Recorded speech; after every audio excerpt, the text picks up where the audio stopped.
Um,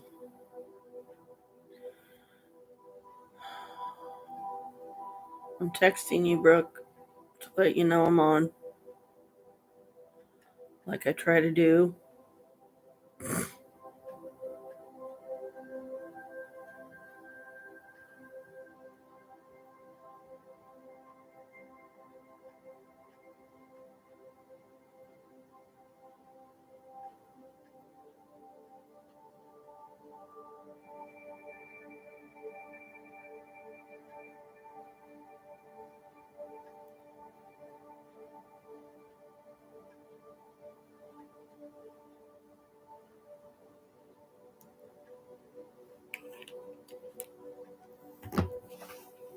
I'll be right back, Brooke. I'm trying to make me something to eat.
Hey.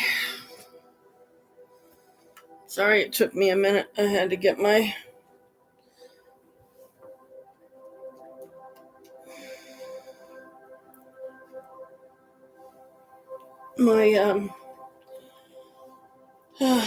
my noodle water. And my Harry Potter blanket, of course.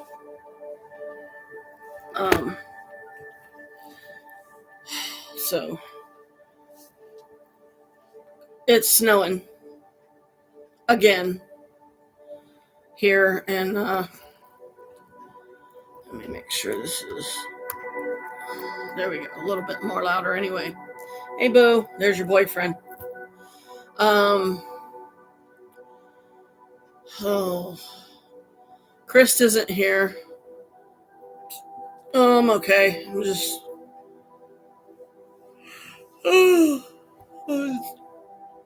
Still waking up,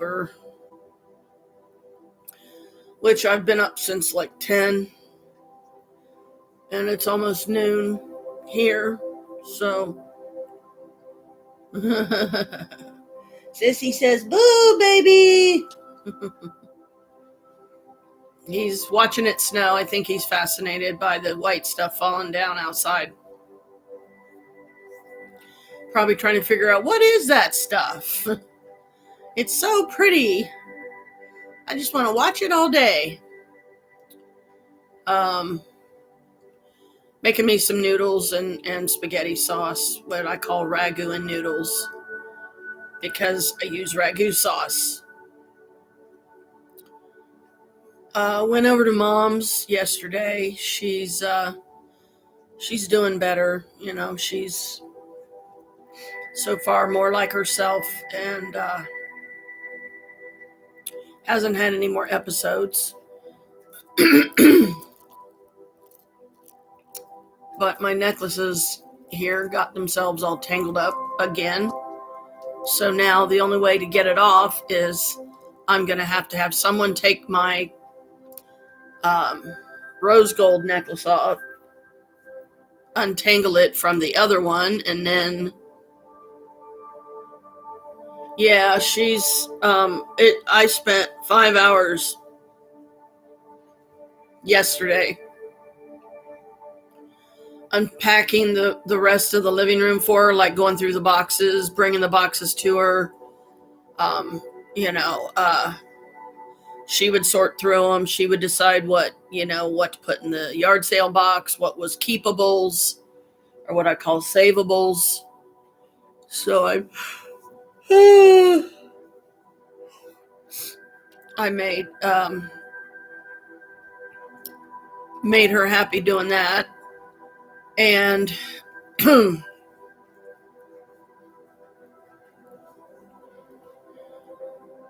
she really wanted me over there today, but Steffi gets off at 2:30, and she's still got to wait on the bus and everything to get home because she don't like Jim to take her, which I don't blame her, because he gets too,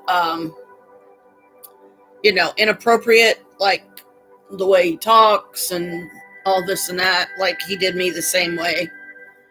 My bangs are a mess. He did me the same way.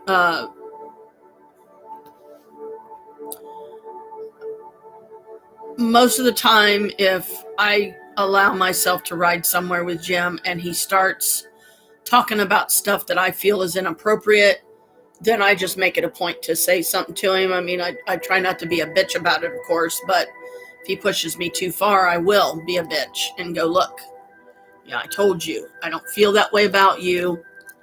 Nothing is ever going to happen between you and I. I thought we had already just had this conversation, Jim. What are you doing? And he don't like it when I put him in his place. Most men don't. Especially when they're so sure that they're in the right and they're not always. But at least I can talk openly. Chris seems to think he's going to be gone a while because he's going to have to be more careful on the roads. I mean, they have salt down on like main roads and this and that, but he's got to go clear up by Morris Road today, he said. And he seems to think that it's going to take him longer because he's got to stop by welfare, wherever it is.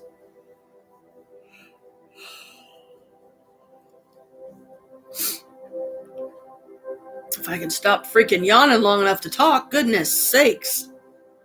He's going to drop my paperwork by, for the reevaluation because, every 6 months you have to be reevaluated for food stamps here. And if you're so lucky as to get cash assistance, then, it's even more pertinent and important that you do your every 6 month review, basically, and reapplication and all that. So that's how the welfare system goes in here in the States. And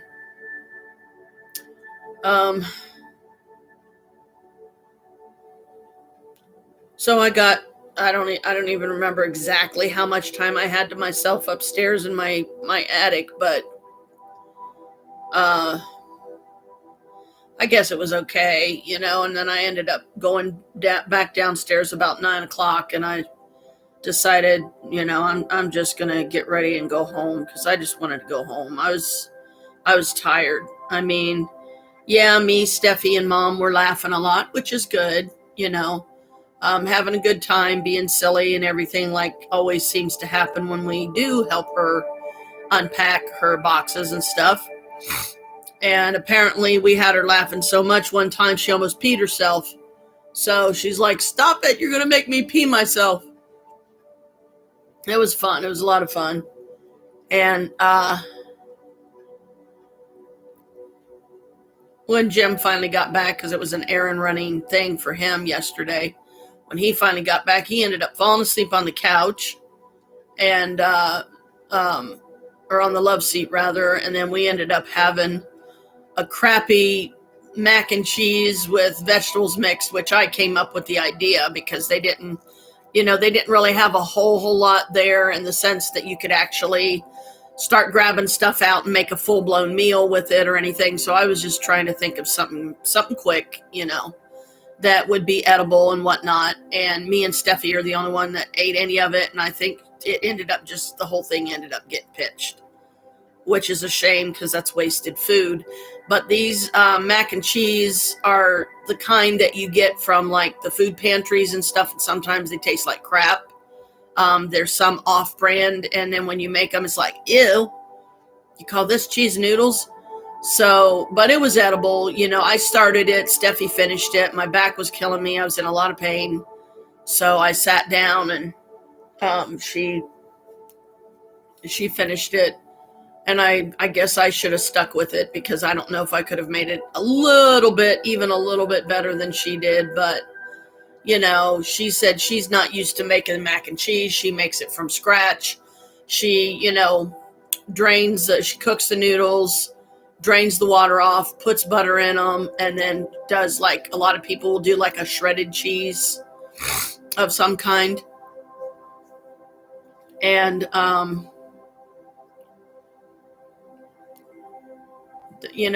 to me, I don't really care for shredded cheese as a cheese and noodles.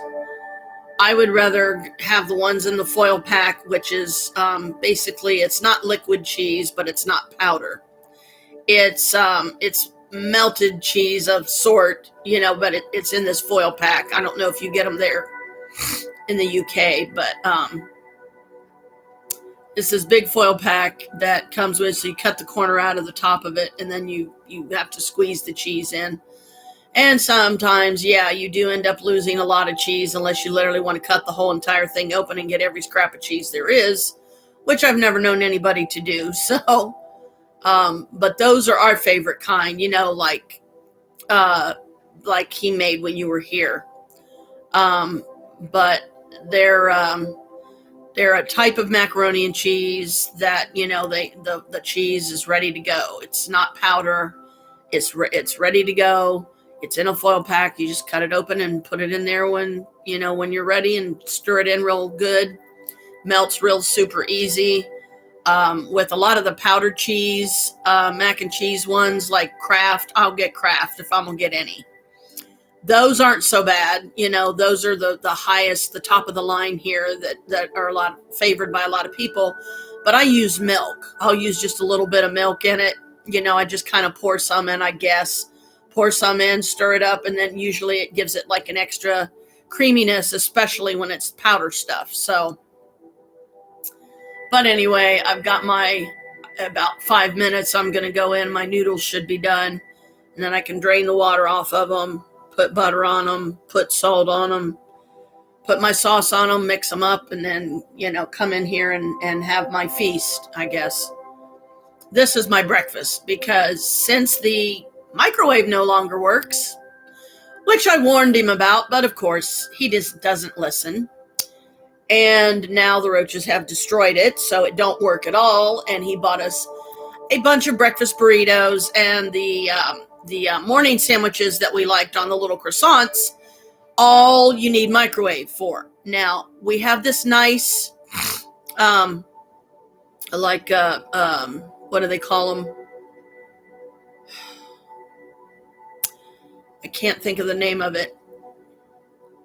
Toaster oven. Thank you. We have this nice toaster oven. It's a decent size that Maria gave us. But because of all the holes on the outside of that thing, I know it's probably already full of roaches. So I would not want to cook breakfast burritos or breakfast sandwiches in that. Because, when she gave it to me, it was meticulously clean. Like it always is. When she gives you something, it's meticulously clean. And then, we had nowhere to set it but on the floor. And of course, that's where, the roaches can just fucking crawl right in there and make it another fucking home that they have no right making their home. Because then your equipment don't work, and I don't want to be cooking a breakfast sandwich and have roaches in there, fucking, ugh. It's sickening to me. So, but, Chris he wouldn't listen. I wasn't trying to be a bitch about it. I was just simply trying to warn him. And I don't know why in the hell, for a split second, he thought that they weren't going to do the same damn thing to this microwave. He said he's going to be paying this microwave off for a year. So he's going to be paying on a microwave that doesn't work for a whole year because The roaches have, they've destroyed it. He said something about, opening the damn thing up and cleaning it out real good and everything. See if he could spray some rubbing alcohol to kill the roaches, and but that doesn't mean it's necessarily going to keep them off. Because how long before they're gonna be right back in? Okay, who the hell is this? I don't know you, so I'm not answering.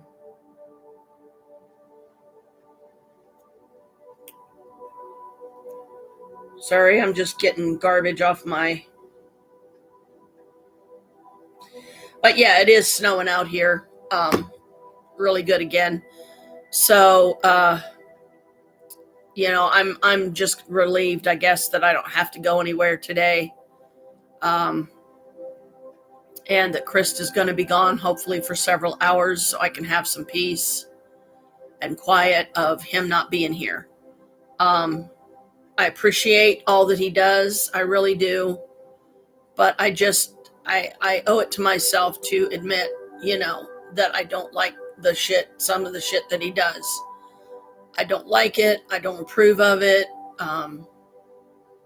He doesn't seem to realize or care how much it hurts me every time he comes in here bitching and complaining because I have too much shit. And I'm tired of hearing it. And, I can't help but wonder, how long it's going to be before he does it again. Because that's just him. That's just his fucking pattern. That's his way. Let me go get these noodles, sweetie, because they should be done.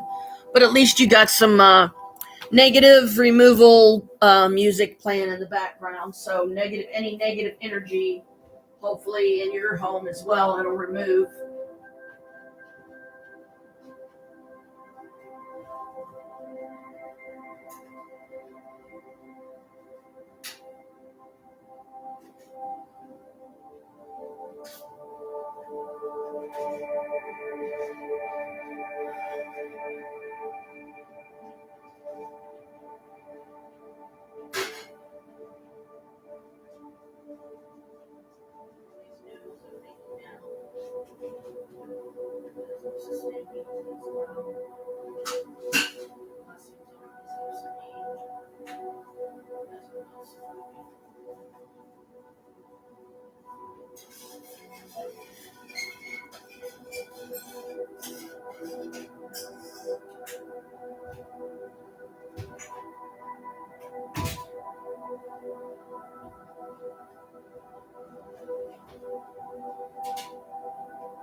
Ow! Ow! Damn it!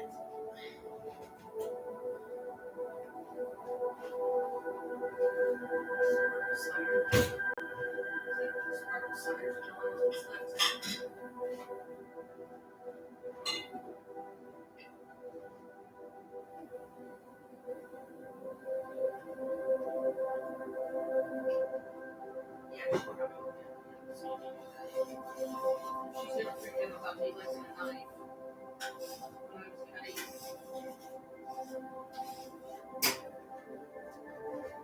Okay, then she was like,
And he does shit like leave the fucking dynamic light on, which don't need to be on if nobody's in there using it. Well, anyway, okay, for these noodles, I thank you now. As it sustains me, please allow your blessings on these gifts in me, as I will, so mote it be.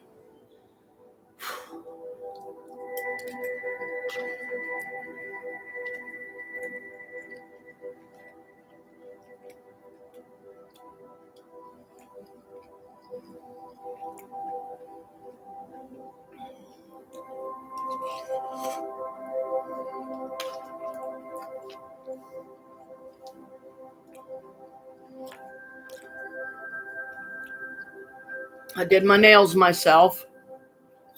I'm getting better.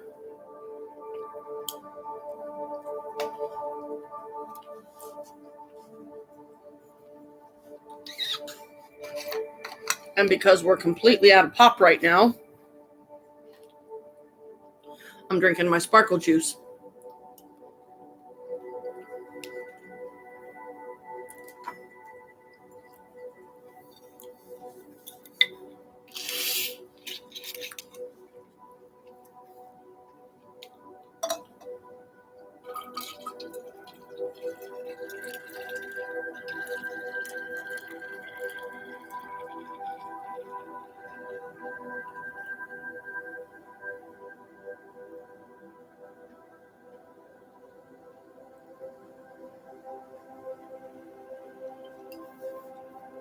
This stuff is very foamy. Ow. So I have to wait for the foam to settle. No matter how slow I pour it, I still have to wait for it. Yeah, this one is just sparkling cider.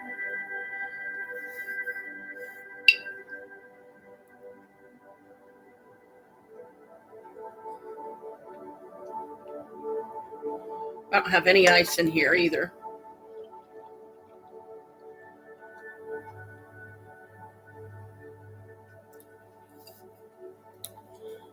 Because with this lovely thing, all you have to do is you put it in there ice cold, you seal the lid on it, it'll stay ice cold for 24 hours. But generally, yeah, I do try to have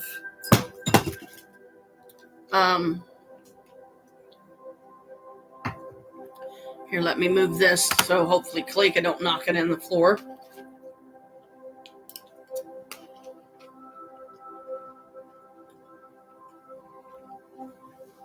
Hey, Brett.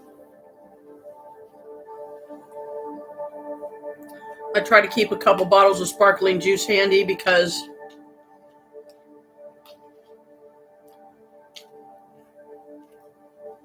we run out of pop. Will you get your tail out of my food? Kalika, you need to lay down.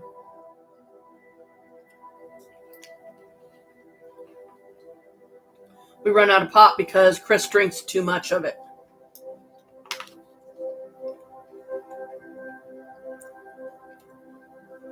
We had 3 6-packs the other day. 3 6-packs of Coke. Will you not do that, please? You're going to knock my computer on the floor, baby. Come on, lay down.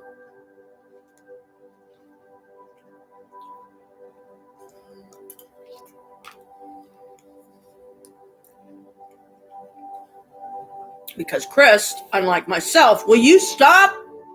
Kalika, please stop. Please just lay down. And stop digging your fucking nails into my leg. That hurts.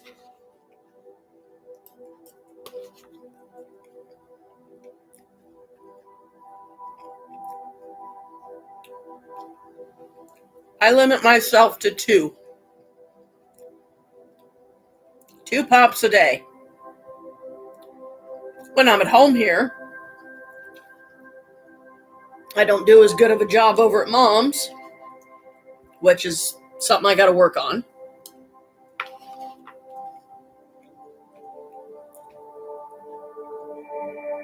3 6-packs of pop, and they're gone in a couple days. Very short time, because he's drinking 4 of them at a time. I'm only drinking 2.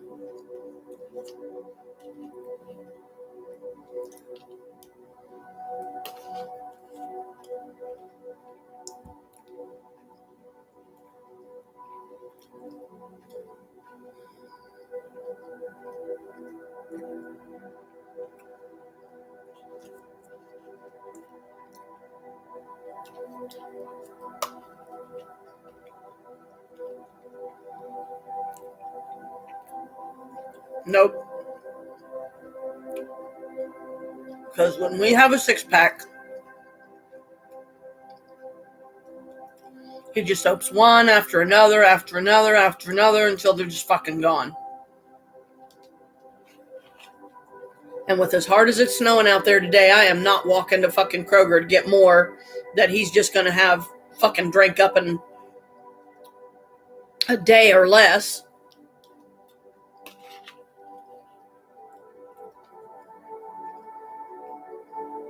Instead of getting other stuff to drink. I mean, yeah, he does do his tea. But majority of the time, tea, coffee, and pop. And then he drinks way too much pop.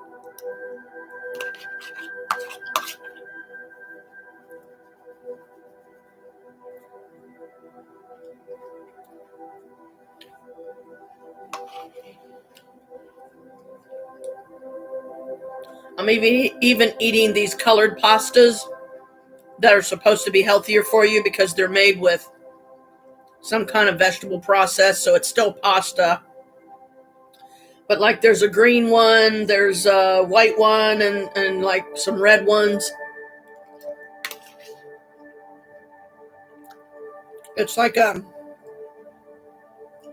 veggie pasta thing they do.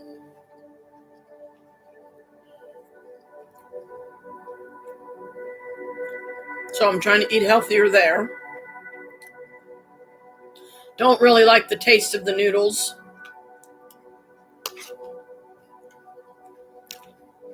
But it's not too bad.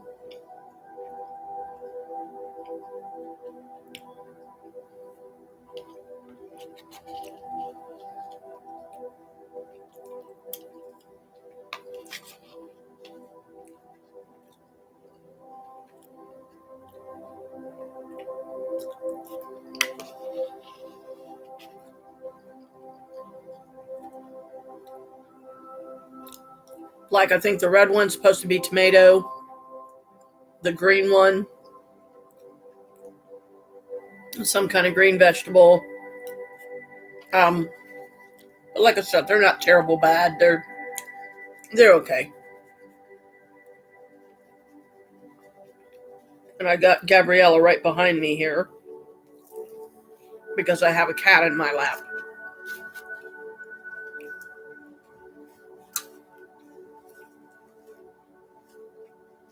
So I'll just put her here for now. I better not put her there.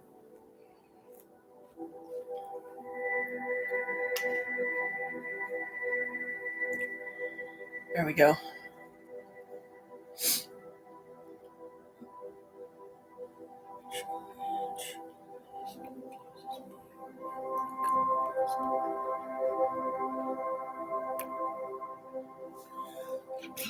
Okay.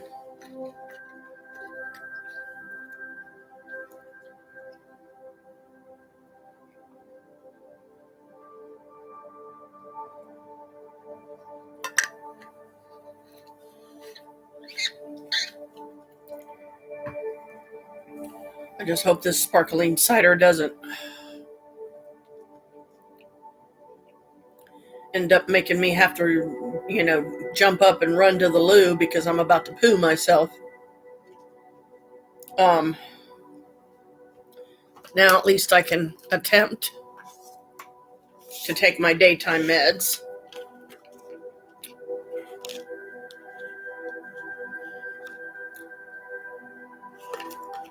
Never did find that other bottle of vitamins.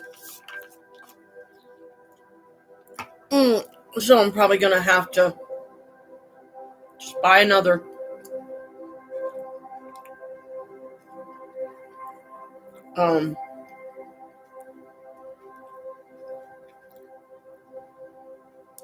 My mom suggested prenatal vitamins, even though I'm not pregnant and I can't get pregnant anymore. There's something about the prenatals that will help your nails to grow really good and really fast.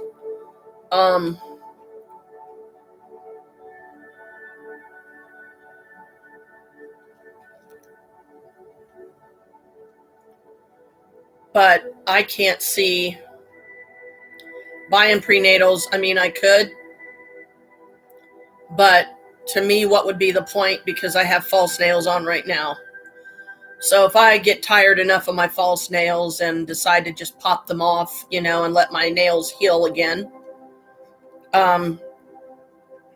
then I'll think about, getting some of the prenatals and just, take those, because it's still vitamins. But unfortunately, it's also another thing I don't like about it is if I'm gonna go the prenatal route, I would rather do gummies, prenatal gummies, because at least the gummies you can chew up and it's easy to swallow and everything. Those horse pills, girl, I've cut those in half before, and a couple of times, or quite a few times, have gotten them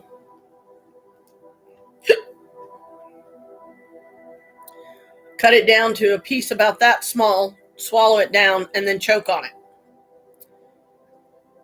So I really don't like the horse pills. If I can get the gummies all around, then I'll get the gummies. I would rather do gummy vitamins, and I would rather do the gummy Narivas, but the gummy Narivas are $40. So I'll probably have to switch back to the Nariva caplets and hope that this time they don't send me a fucking burnt bottle. The lid was burnt. It smelled burnt inside. I took the pills anyway and did fine, but the fact that it was burnt, it concerned me, because it's like, man, I hope I'm not about to poison myself by taking these things, because apparently somebody was careless with where they had the package sitting, and it was too close to a heat source, and it melted the inside cap. I mean, it smelled god awful. And those were straight from Amazon. So I know they weren't opened or anything like that. They were sealed like they're supposed to be. But the fact that it was still burnt like that concerns me. So I'm a little leery about getting any more from Amazon. So if I'm going to do the caplet route, I might as well just go do it at the Kroger and pay the extra, because at least that way I don't have to worry about shit being burnt when I order it and then having to wait, for it to arrive. Whereas if I walk into a Kroger right now and, buy me a bottle of the caplets, I can walk right out with them and start taking them immediately.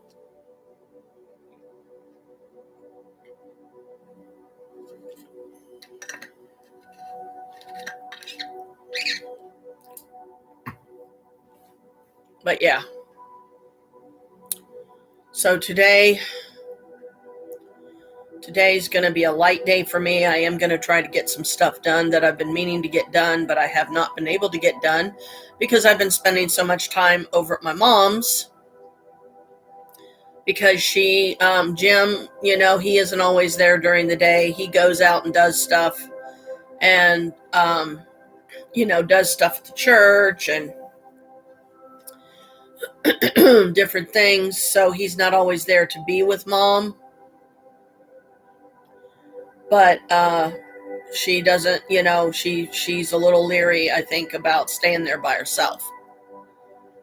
But if she gets too bad, she can always call me. And I mean, I'll try to like talk to her on the phone a little bit, but I don't know how well she's going to hear me because her hearing's going as well as her eyesight. So I don't know if she'll hear me, but it's like, Mom, please don't ask me to walk out in this damn snow and walk over there. I have no winter boots. It's fucking cold out and the ground's probably slippery as hell. And Chris is probably not going to be back for several hours. I don't know when he's going to be back. I mean, I can't say, oh, he'll be back here by 3. I have no guarantee of that. It depends on the weather. It depends on the traffic. It depends on how quickly he gets done with I think today is his shots or something. I can't remember where he has to go get allergy shots and stuff. But tomorrow's going to be busy for me because tomorrow's going to be my payday. It's going to be my check day. Grabbed my iPad as I'm making some noodles. There you go. There you go. But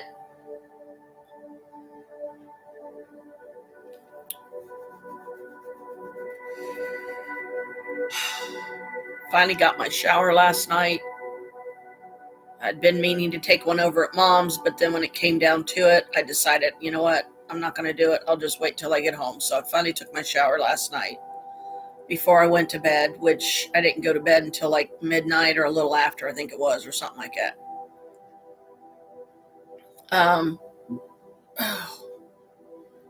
So today is just going to be not really a leisure day, but like I said, I'm just going to keep things light and easy on myself.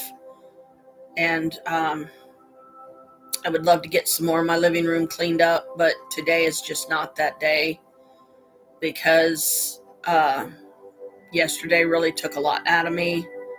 And I was helping Mom for like 5 hours, going through the rest of her boxes and getting rid of some stuff, putting some stuff in the yard sale box if it was stuff that she didn't want and she wants it to go to the yard sale that we're going to have in the spring.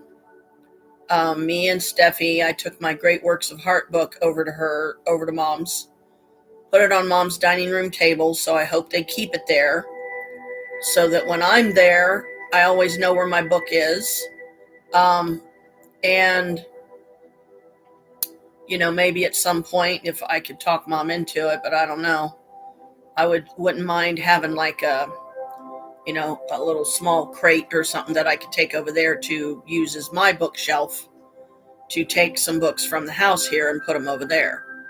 But in the same token, I'm afraid to do that anyway, even if I had a crate, which I do, that I could use, because I feel like Mom would complain about, you sure you're not trying to move in? It's like, Mom, it's just a few books.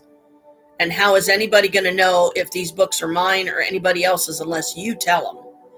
She's got this real pretty bookshelf that, not all unpacked, but the boxes in the front room, they've all been gone through, sorted. We had ended up with a couple of empty ones, which is good. We have a trash box, which we would just throw trash stuff in. But as far as where she wants them upstairs in the attic. So because some of them are extremely heavy, that's going to be a team effort. And I don't know how well we're going to be able to do it, because the only way I'll be able to safely do it is I'll have to literally walk it up each step as I go, or have Steffi carry one end of the box and I carry the other, so we can get them up there, because she wants them in the attic. She wants to, once we get them moved up there and out of the way, which means I'm going to have to spend some extra time up there sometime to reorganize her stuff so that I can, she doesn't start putting her stuff in my area because she's got so much of it. Yeah. Yeah, it would be nice, and, I know that, that you was having difficulty, you said you didn't want to go back, and, I know it wasn't anything against anyone really, so much as, it felt more like home here, which is a good thing. But, at least, that initial thing's been done and over with. So that's it turned out good, like we knew it would. And then the next time, whenever that time is in the future, that you can come again, come to the States. Hopefully we'll be moved into the house by then, which is going to be a lot longer of a drive to come and get you from the airport. But, what we could always maybe do is we could come up and spend the night at mom's or something. Chris could sleep on the couch. I could sleep in the attic. Yeah. And just like over at mom's, it feels more like home to me over there than it does in my own apartment, because I have to share my apartment with Chris. I still want my own place. I still want, for me and Chris to just only live together part-time, or, spend a lot of the time at home with him and Maria and whoever else is living with us at the time, but still give myself me time when I need it, and then go to my other house or apartment or whatever that's somewhere preferably nearby, so it would be close to home. But that's just so far into the future. It seems that I just don't even really think about it anymore. I mean, because it's just taking so long. And I don't know at this point if there's anything more that me and Chris could do to spurn these bastards to, light the fire under their asses and motivate them to finally send us the fucking paperwork that we've been waiting on, so that we can get the house. But they just want to take their good old sweet time, and I've already decided, because it's going to involve me having to go downtown, and if I drive, then I'm going to have to find somewhere to park, and then I'm going to have to probably park at a meter and pay, or park in a garage or something close to the courthouse. But I'm going to get my paper, my whatever it is I need to get from the clerk of courts so that I can perform legal marriages. And then I'm going to start live streaming and advertising on Facebook and probably YouTube as well. I will have an anyone series where anyone can check it out. And I charge $300 to $500 for a private ceremony, because I read that in my book. It said you can charge between $300 and $500 for a private ceremony. To me, a private ceremony consists of the officiate, me, the bride, the groom, and 2 witnesses. No fancy stuff. The bride and groom can dress however they're most comfortable. They don't have to dress in a tux or anything like that. Yeah, exactly, because it would give me some good practice. It would give me something to do, and it would give us extra money that hopefully the frickin' government couldn't take away from us, because I would probably just sink the majority of it into my savings. But, I don't want to turn around or just most likely I would get a lockbox that's actually lockable, and I would be the only one that had the keys. So even Chris wouldn't be allowed to get in it, because I can't trust him, because he has done things like, when I have given him my card before, my Visa card for some reason or whatever, to put gas in the car or whatever it was, he took it upon himself and didn't ask me if it was okay. He just assumed it would be, and he would buy himself some fucking cigarettes. Whereas I really didn't give permission for him to do that, and he didn't even have the courtesy to ask me if he could get himself a pack of smokes before he walked out the door. Because at least give me the option to say no if I don't want him doing it.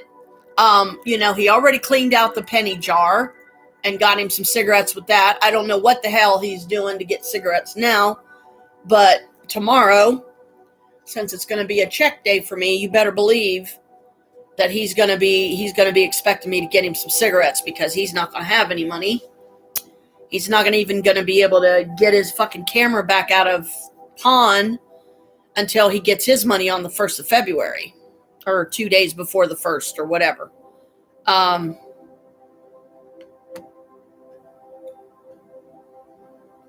Exactly. And see, that's what I'm talking about. It's like that credit card that he gave me. I mean, I might still keep it, but I'm going to put it in a part of my wallet that I never use, and then that way, if he says, do you have my credit cards? I'll be like, yeah, it's right here.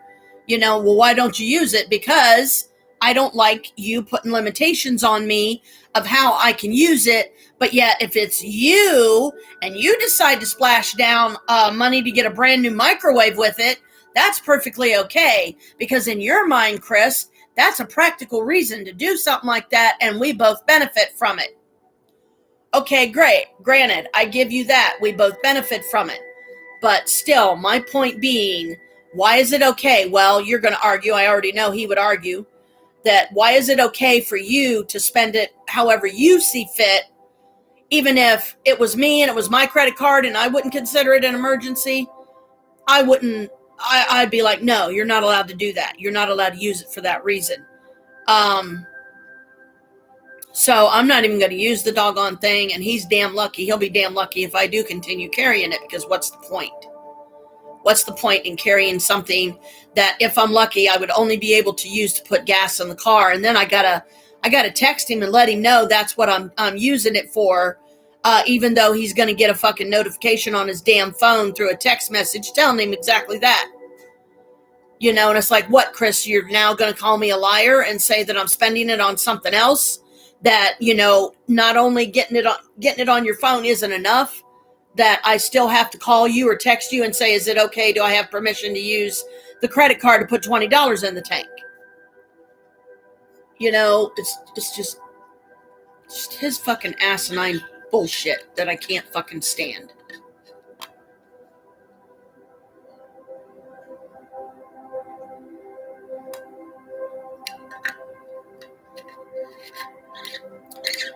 And now, the little bastard, and I fucking hate him for this,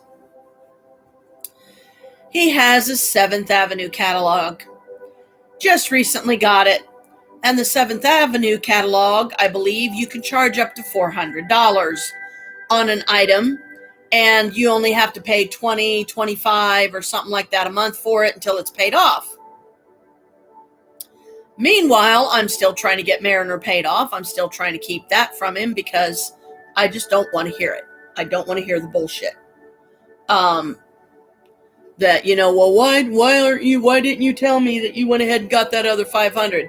Because I didn't feel like you had a right or reason to know, Chris, because that money was mine to do with as I saw fit. I was going to use it for Christmas, but there was too many people to buy for. I didn't know what to buy. I didn't know where to go. And I just decided, you know what? I'm just going to live on this myself, and I will try to make it last as long as I did.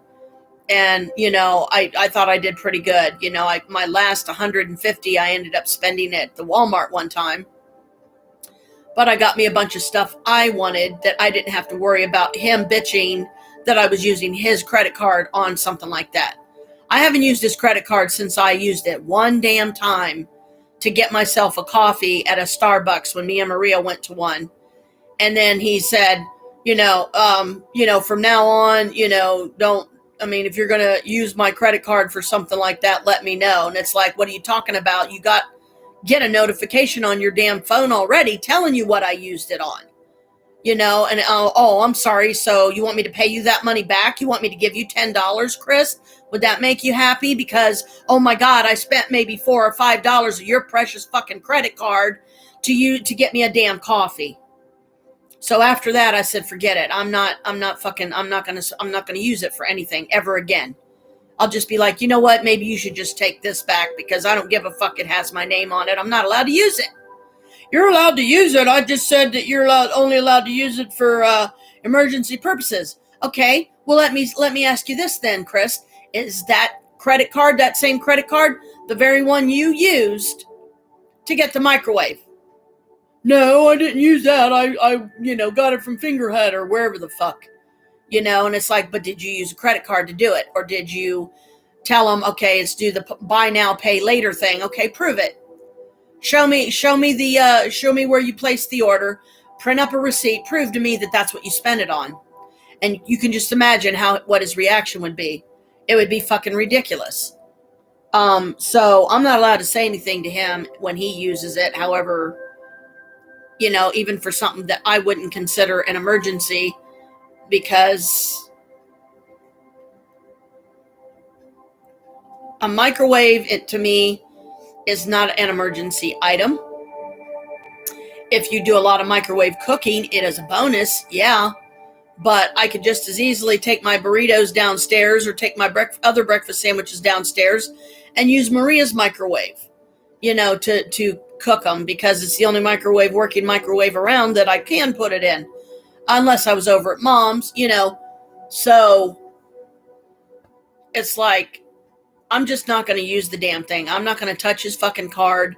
I might even just turn around. Like I said, I'm going to put it in a part of my wallet that I never use, that I just put, random shit in that, because I don't want it in my little credit card thing anymore, because it's pointless to keep something in there that I can't use.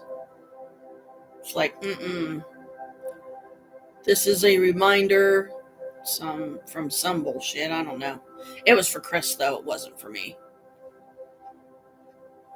This is a reminder from blah, blah, blah. Ohio Spay and Neuter. Okay. Oh, this is for Tiggy.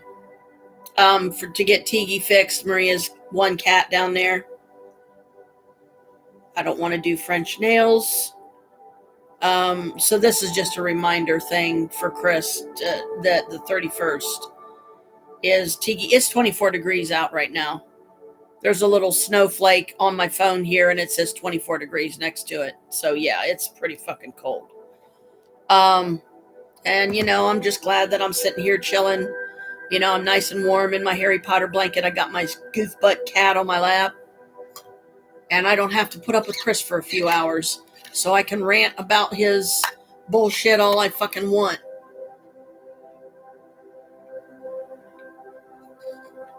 I ought to be a bitch sometime, but make it seem like I'm not trying to be a bitch about it. Just say, oh, by the way, babe, you never did tell me what you consider an emergency reason to use your credit card, so I don't accidentally use it on something that you don't approve of. Or, could you give me a list of what you consider emergency, a good enough reason to use it? And it's just more of his fucking bullshit that I'm just sick of. So, I have until the 27th to do that one platinum thing where I get a $700 line of credit for $49. But before I do that, like I said, I'm going to read through the entire thing, and preferably when Chris is not around, so I don't have to worry about him being curious and him wanting to read it and this and that and whatever. And it's like, it doesn't mean that I'm, going to get it, Chris. I was just curious how much it was, going to cost. And, I don't even have to tell him that, oh, it's only $49, but then there's no guarantee that it'll be accepted. But I'm pretty sure mine would. Because the irony of, for me to spend $49 and get a $700 line of credit as opposed to a $200 line of credit if I go through Capital One and get my own credit card. But if I get, because it's $49 as well, but if I get my own credit card through them, I only get a $200 limit. So, to be on the safe side, I would be lucky if I could spend about $100 of it before it would throw it into the 20% bracket where, the whole idea behind credit is to try and use very little, or try and, make your purchases selectively. Think about it before you spend, because you're going to have to make payments on it. And it does recommend that you pay off, like whatever the item was, pay it off completely as soon as you can. Because that just looks good on your part, as far as, and with me it'll be like my very first credit card. I don't count Chris's as my first credit card because it's his, it's not mine. I don't even know why he wasted his time putting my name on it, but I'm done with his bullshit along those lines. So I'll just fucking get my own. And I think it would be a nice slap in the face and a punch in the gut to him if I get the $49 one for the 700 line of credit instead of 200, because he had to build his up with Capital One.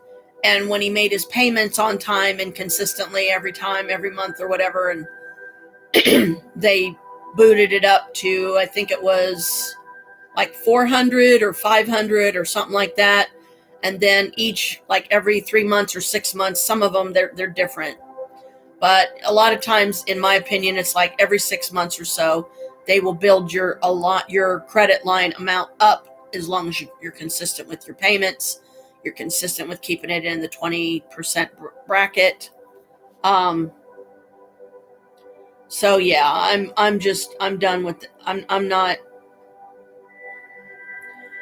I will feel so much better about myself and so much more happy that I get a $700 line of credit as opposed to what he had to go through and how slowly he had to build his up. So, and now, get this, Mariner's trying to hook me because now they're saying that I could get as much as 700 and something, against my now $500 loan that I borrowed against my original $1,200. And now my fucking, I'm back up to $1,900. And that's why I don't want Chris to know, because he will fucking throw a fit about it. And I don't need to hear the shit. It's like, look, Chris, as long as my financial obligations are met, as long as I give you the fucking rent money and I keep my personal shit paid, you're going to fuck off and leave me alone. And I don't want to hear another word about it because you can't be positive. You can't say anything positive or good job, hun. I'm really proud of you. You're building up your credit. You're making your payments on time. No, I don't get none of that from him. So it's like, I'm just striking out on my own as if he's not even here, in the sense that I'm going to get my own shit. I'm going to get my own credit card. I'm going to get my, and once I get Mariner paid off this time, I'm not going to borrow any more from them for a while, because I can't afford, a 60, 70 some dollar payment every month, because that 60 or 70 some dollars I could use to live on right now. If I didn't have to pay them $77 when I get my check tomorrow instead of $66 like I've been paying, then, that's $77 I could keep in my wallet that I could use to spend, live on or something. And no, I can't do that because I've got to get them paid off, and I don't want him to know about it until I get it close to what I owed them before, or I get it because 500, if I wanted to pay it off a little quicker, I could go so far as to pay 100 on it each time, but I'm not doing that because that would be probably my only money to live on. So 77, it's only $10 more, but it's still $10 more.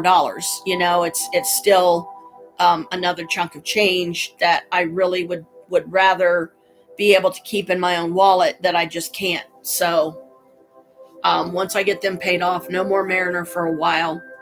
I will only use them for emergency purposes, because I'll have good credit standing with them or whatever, however they view it.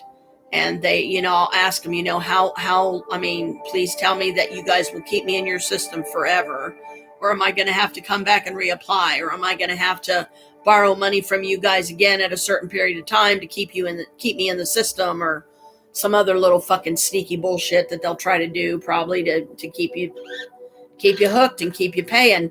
So I'm not going to take them up on their $700 offer, especially considering I'm about to get $700 worth of credit for $49, and the only payments involved will be spend low, so that most likely I can pay the item off, full price. So try to keep it low, and stay within that 20% bracket, and then, maybe at some point, I'm going to start buying me diamonds. I'm going to get me some pretty diamond earrings. I'll probably get the 1 carat studs, because danglies make me nervous. And if I'm going to do it, I would rather do the studs and find a way to make sure that they fasten in good so that I don't ever have to worry about one of them coming out of my ear. Because I don't even know how much Adam paid for the one carat diamonds that he got Alicia, and she never wears them.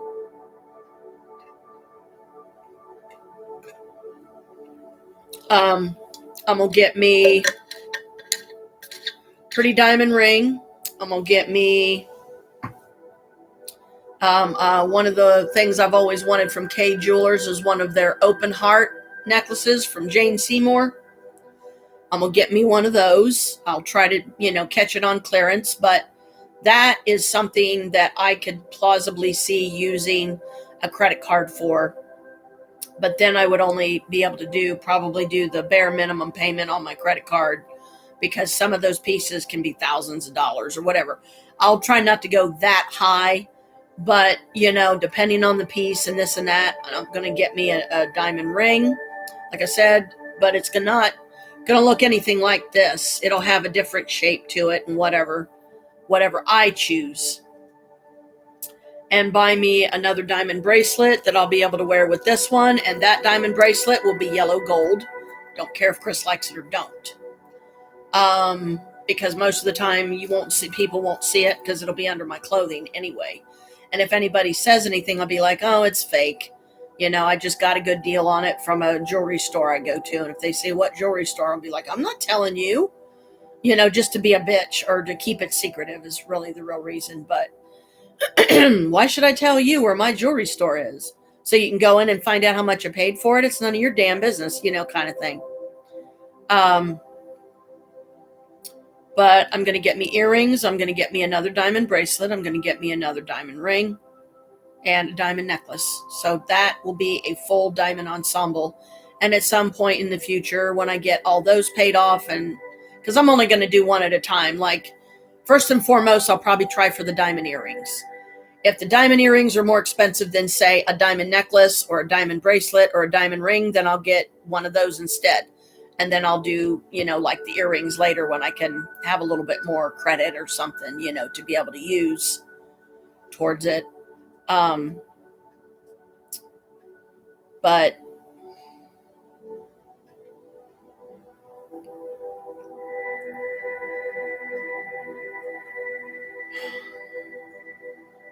I'm just going over my list in my head of stuff that I'm going to try to get done today,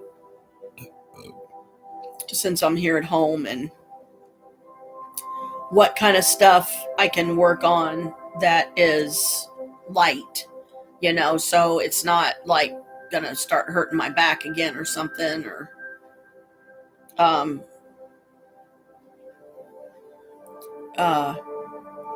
especially if it involves like tearing into this living room again.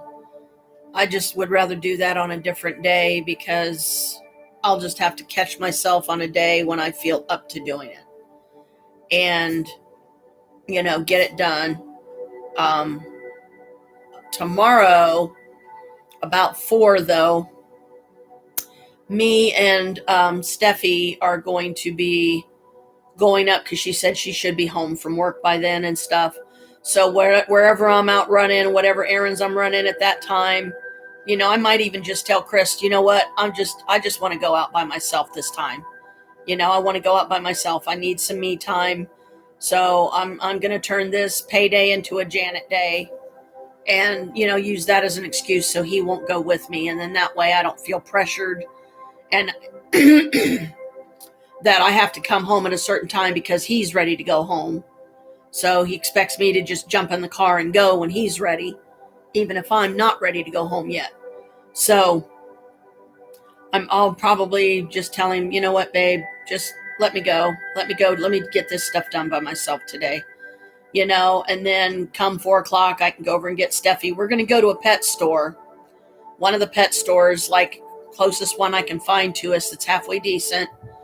And we're going to be pricing some bird cages, and we're going to get another female parakeet for Mom, because she lost her little yellow one. So, and we'll have to definitely make sure that they give us a female, and I have no doubt that me and Steph will pick a pretty one for her, a beautiful one.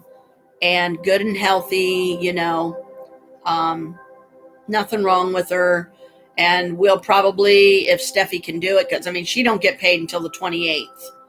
So I would have to pay for it myself.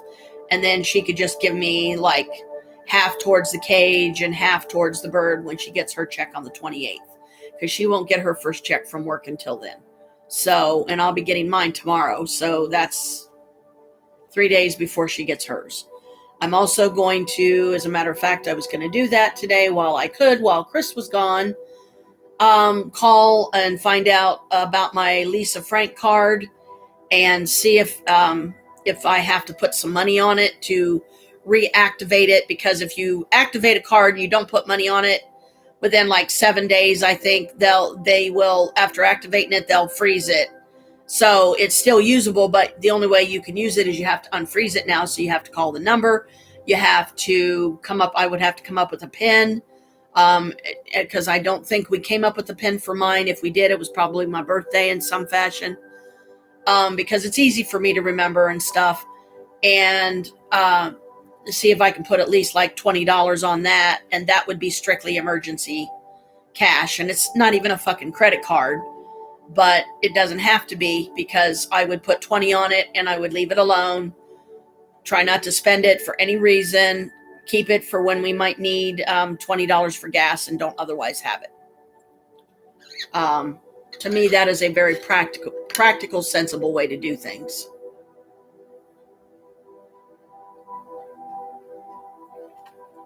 Which he doesn't even acknowledge and, say something positive and supportive when I do something practical. Because he prides himself on being practical. It's like, well, you and I have an entirely different idea of what practical is, Kristen. I'm not even going to bother telling you what my idea is, because it's completely the opposite of yours. And I don't want to argue about it. So, but anyway, other than the snow coming down outside, still pretty good, pretty heavy. It's sticking to the ground. It's already got the only car that I can see easily out the window is covered in snow. And, that's why I've got, the remove negative energy thing playing, because it keeps the energy positive. So even though I'm ranting about him and his stupidity, and he says, why is there a law against stabbing stupid people? It's like, well, I don't know, but I wish there wasn't, because I know a couple I would stab and he'd be at the top of my list. Lots of snow, yes. This is the kind of weather that if it's a certain kind of consistency would be perfect to do like a snowman, to like build a snowman. And I haven't done that in years. But you would have to be extremely bundled. You would have to have like no skin visible or showing. I would have to have thermals on. I'd have to have a cap, a hat on. I'd have over my nose and mouth. I'd have a scarf. I'd even have goggles on or sunglasses or something, because some of these temperatures can get so bad here that, especially when they're starting to get down into single digits, you better make damn sure you know what you're doing if you're going outside for any reason. Because if you're not careful, you could get frostbite. I don't want to look down and see my shit turning black, my fingers or toes or something, because I've been out in the weather too long and now I'm getting frostbite. I don't want to lose any of my digits.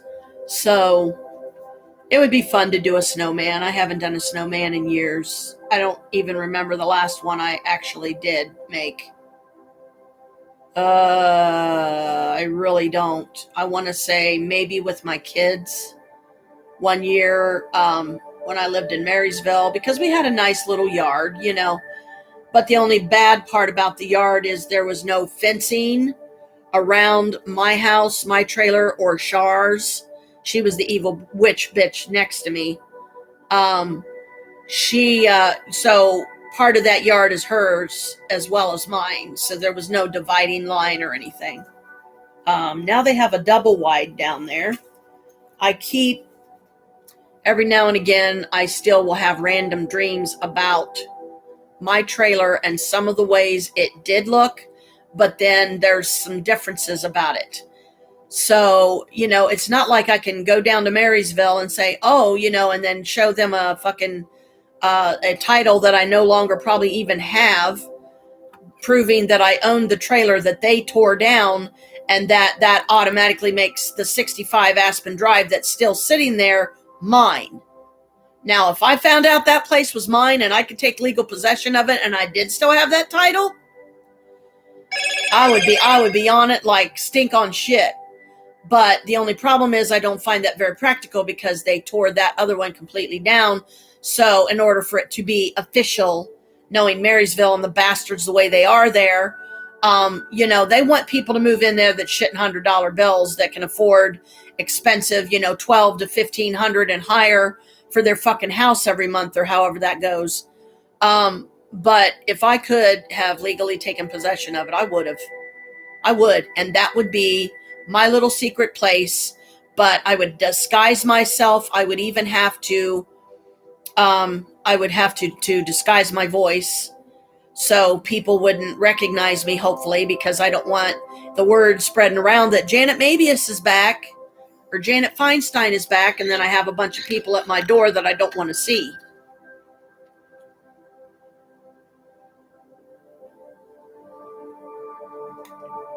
And least of all, the fucking cops, because they would try to come up with some bullshit fucking way to take me to jail or something that they would have no right doing. I wonder how much I could fucking sue them for unjust arrest or illegal arrest. But that's just I'm not going back there. There was a lot of happy times there, but there was also a lot of times that weren't so happy. Traumas that I suffered alone because I didn't have anybody else. And, Harry Potter kept me going. Harry Potter, I would watch my Harry Potter movies just to pass the day, a lot of times, and try to imagine that I was one of the characters in there or something, that I was actually in, I made it real. In my head, I kind of made it real. And it kept me going, got me through some really bad days. I had a TV schedule of shows that I would watch every day. And, that got me through the day. But being there alone with all the bad that had happened, it's like it just kind of came crashing down all on my shoulders and my head and my heart. And it broke it. It broke my heart. So, because the last time I saw my trailer before they mowed it to the ground, I remember going in there, standing in the kitchen and just bawling, crying my eyes out because I literally saw my life in pieces all over the floor of that trailer, and the stuff that was stolen, the stuff that I lost that I couldn't bring with me, precious things that were in drawers that maybe I wanted to keep, and just so much did I lose there. So it's become more of a hurtful memory and a painful one than a happy one.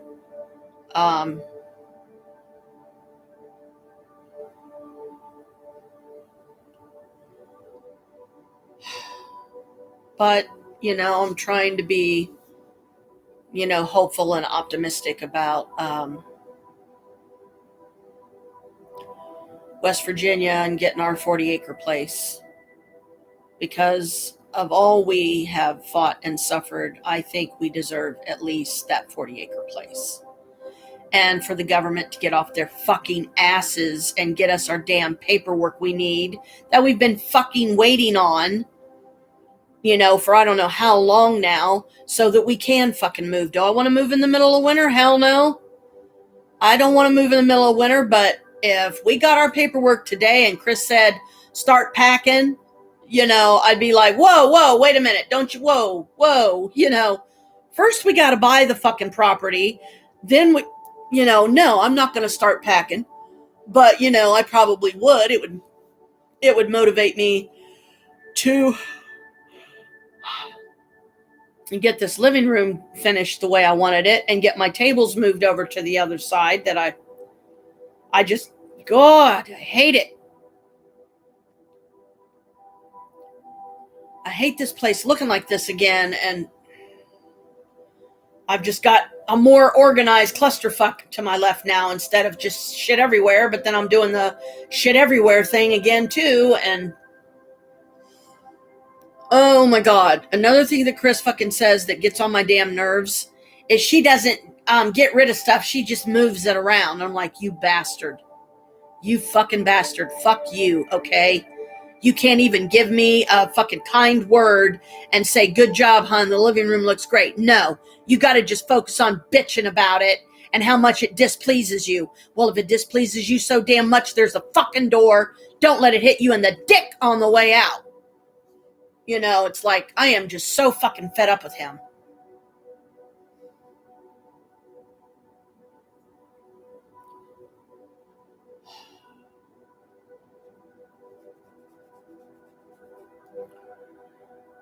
Let it go, Janet. Let it go.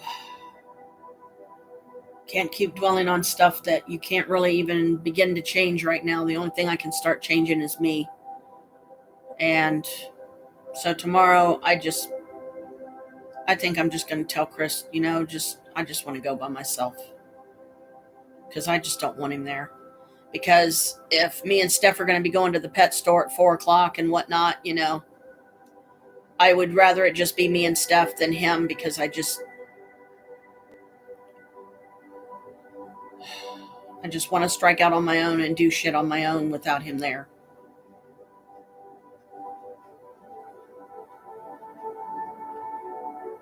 Not that I need to prove to him or anybody else that I can.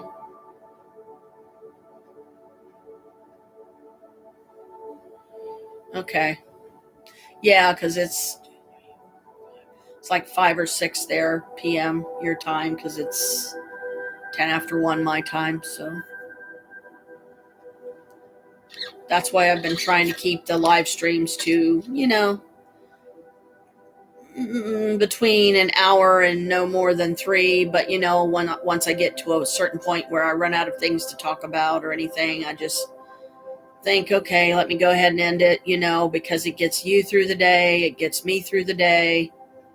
Yeah, just after 6. That's what I thought. I've got some stuff on Amazon on my in my save for later list that I'm going to be getting tomorrow. Get it ordered, get it on its way, and but I'm not even going to be able to do that until after 2 p.m. my time, when it usually is when they load my card, because my notification thing goes off on my phone, and if I look up and see that it's a little after 2. Or sometimes right at 2 p.m., then bam, sure enough, I was like, I bet that's my check. So I'll get into my phone, and sure enough, it's my check being loaded.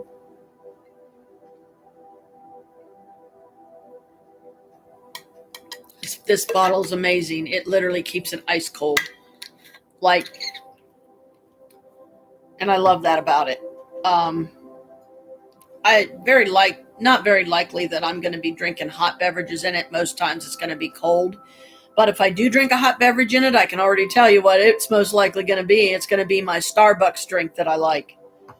Because I could probably fit a venti and a half in there. Venti size, is the biggest size.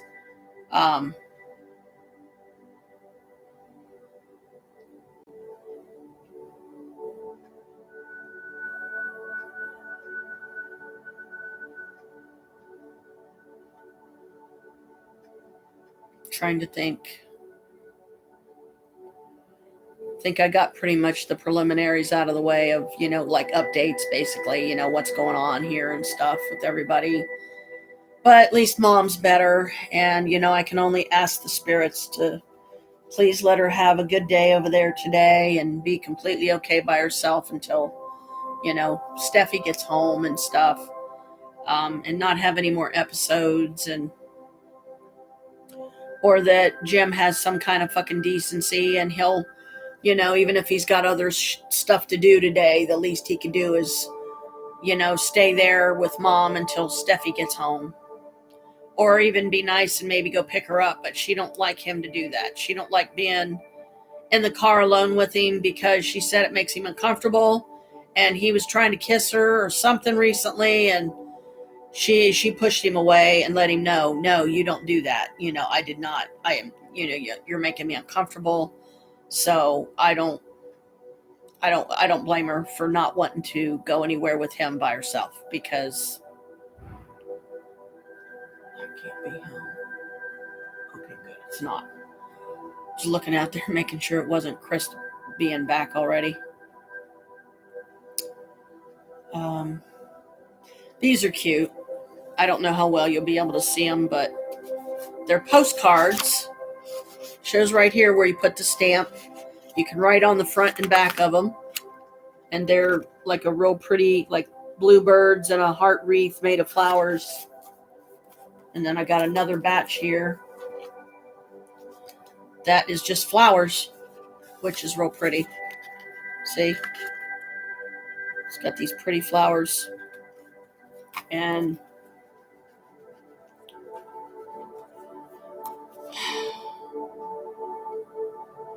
it says right on the reverse side, yeah, because you have to put the stamp here, but then you have to use this space to write their address, so it gets to the person that it's going to. Yeah, they're cute. And I got, let's see, stuff that Mom was going to throw away.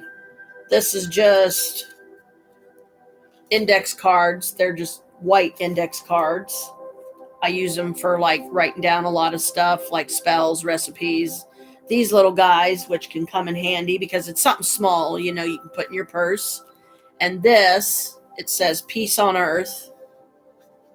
And it has all these cute little sayings in it. The miracle of Christmas.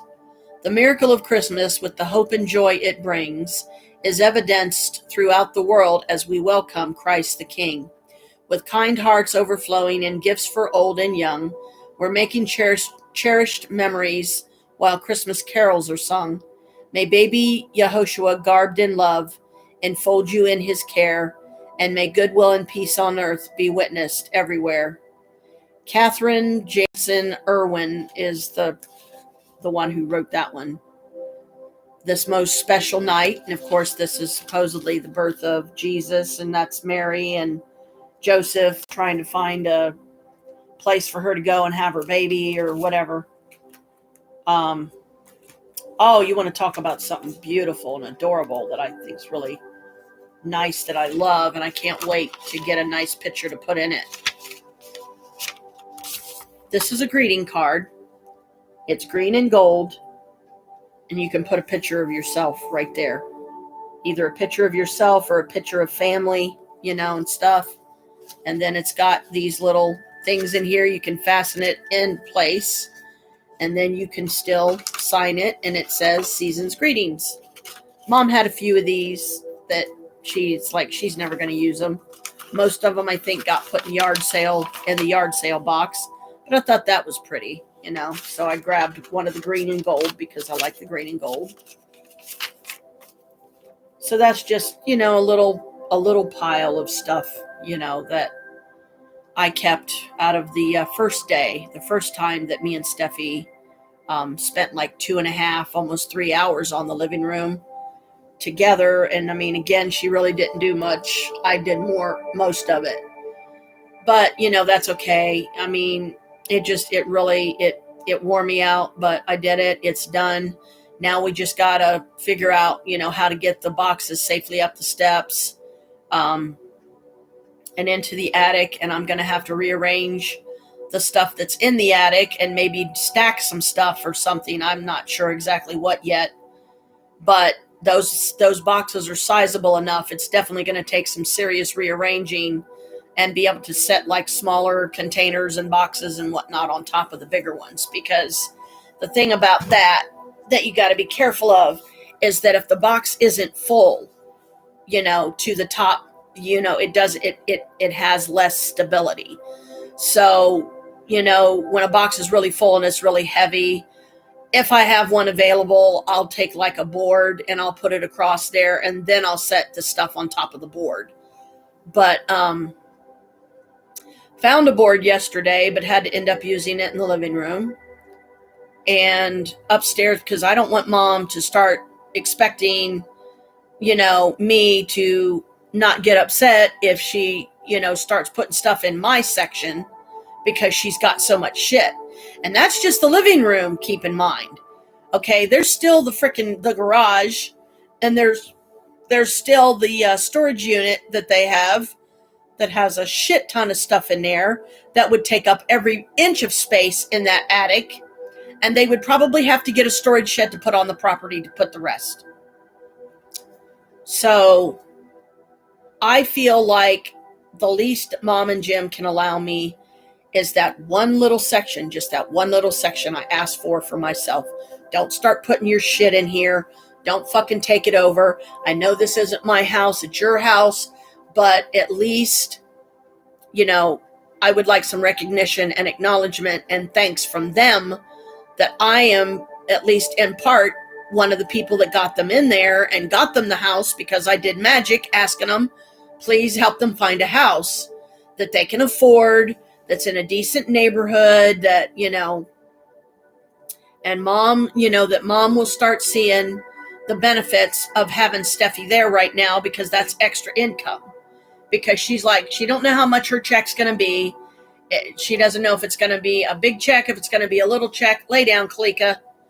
But she's going to give Mom some of it. But she didn't. Kalika, will you please lay down or something? I don't need you in my face when I'm trying to do this.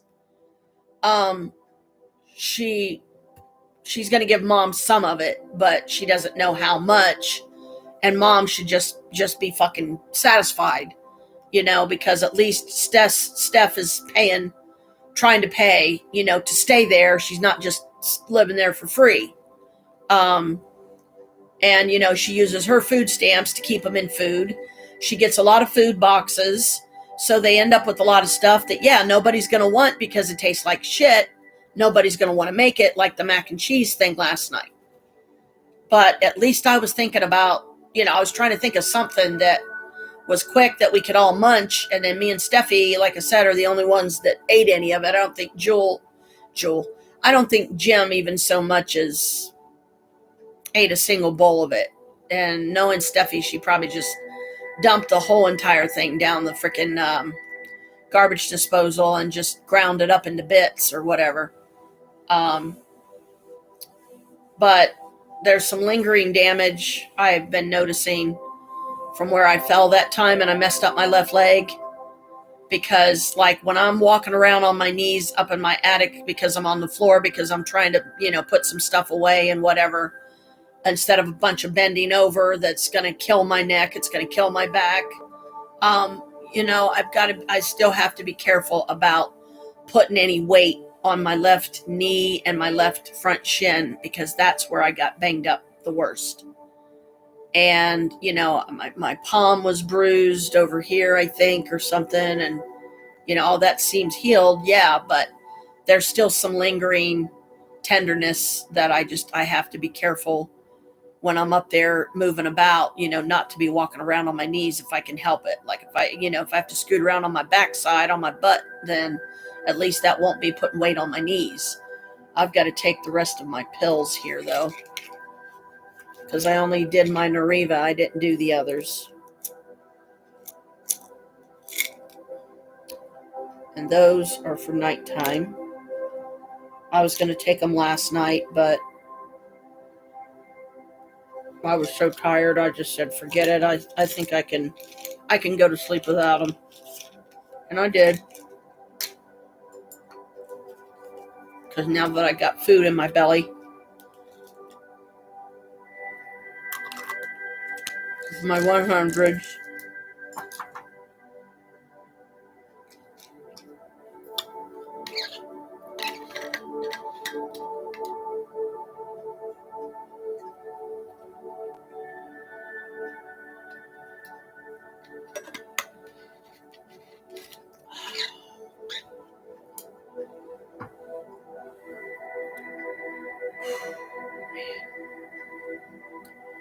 Snowing, it's still snowing.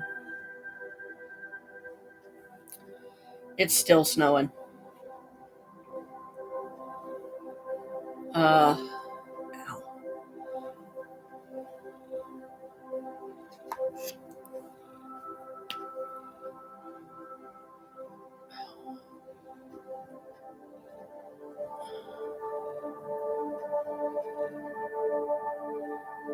Getting these damn cold sores healed up and gone.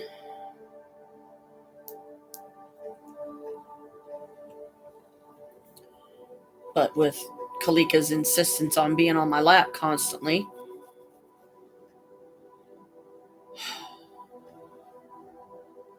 she only gets up like long enough to, get something to eat, something to drink, use the bathroom or whatever. And most of the other time she's on my lap. You just can't see her because of where the camera is, but she's right here. Aren't you, Brett? Yeah, I'm poking you with, what are you going to do about it? I would also still love, I need to, when I finally decide to tackle this living room and get it done, which is probably going to take me another 5 days. Steffi, she's not really going to be able to help me unless I strictly do it on a weekend. Because weekends right now she has off. But Monday through Friday, more or less, she's working. But I want to get in this closet here in the front room that the coat rack's in front of, and oh, please, please, please, Goddess, let my Barbies be in here, let them be up here, and all the little accessories that go with them. And I still am shy one Barbie, like, I don't know, I have this one, but I ended up putting her away. And I don't like storing my Barbies down in the basement because my Princess Leia doll that I no longer have any of the pieces for, I still have the doll, but she's got black spots on her where mold has actually developed because of sitting down in a damp basement, and she was made of some type of rubber related, her limbs were like rubber and stuff, not like a normal Barbie. And because normal Barbies, they have kind of a rubber, but not like Princess Leia. You'd have to see the doll to know what I mean. And like her legs were like that, I think, and her arms. But I think her torso was plastic, if I remember right. And what I would like to do is I'd like to find all my Barbies, and I want to get a Barbie townhouse like I had when I was a kid. And I have found some on Amazon and stuff, but they're expensive. They're very expensive because they're like well over $100. And I think I talked about that. I think you were still here when I talked about it. Maybe not.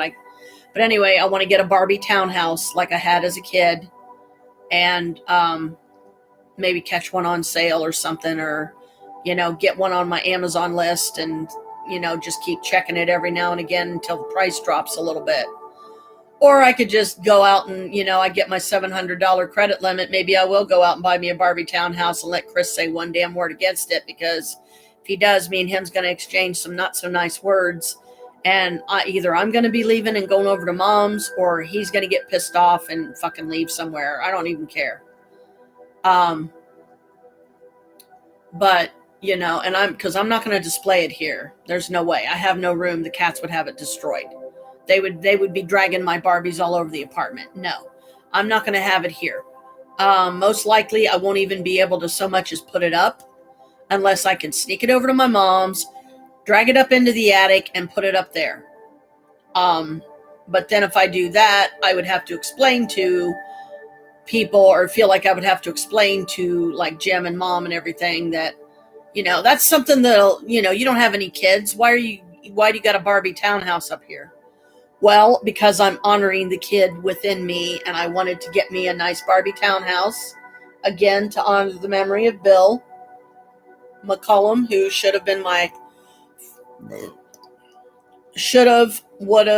could have been a good dad for all of us kids, because he always was. And he's dead now. And one of his own sons, I told you that story, how that he conspired with fucking Carol and Kay and shit from my side of the family, and they caused them to break up. Bill was never the same after that, and I don't think my mom was either. I think she was just as out of it and just never really found love again, because when she had it, the one time she had it with Bill, it was taken by part of our family and part of Bill's, and that would be enough to, I don't know that I would be able to ever get involved romantically with somebody again, because it's just too much work. It's too much responsibility. I'm 53 years old, and I guess I'm just getting to that age to where it's just not that important to me anymore, because I've never yet truly had a successful, loving, I still gush about my husband to this day kind of relationship with anybody, with any of the guys I dated. And I never really got to date any women, so I'm probably never going to know what that's like, because I'm never going to get that chance. Because once Chris is gone and dead and buried and whatever, I'm definitely going to give myself, I'm not going to put a time limit on it. I'm going to give myself as much time as I feel I need or want to grieve his loss, heal from it, as weird as it is to say that, and then move on and decide, do I want to like maybe get me a companion again, or can I have I gotten to a point of spiritual evolution by then that I can trust my heart to somebody else and hope they don't break it, and actually have that dream love that I only see about in movies that never happens to me.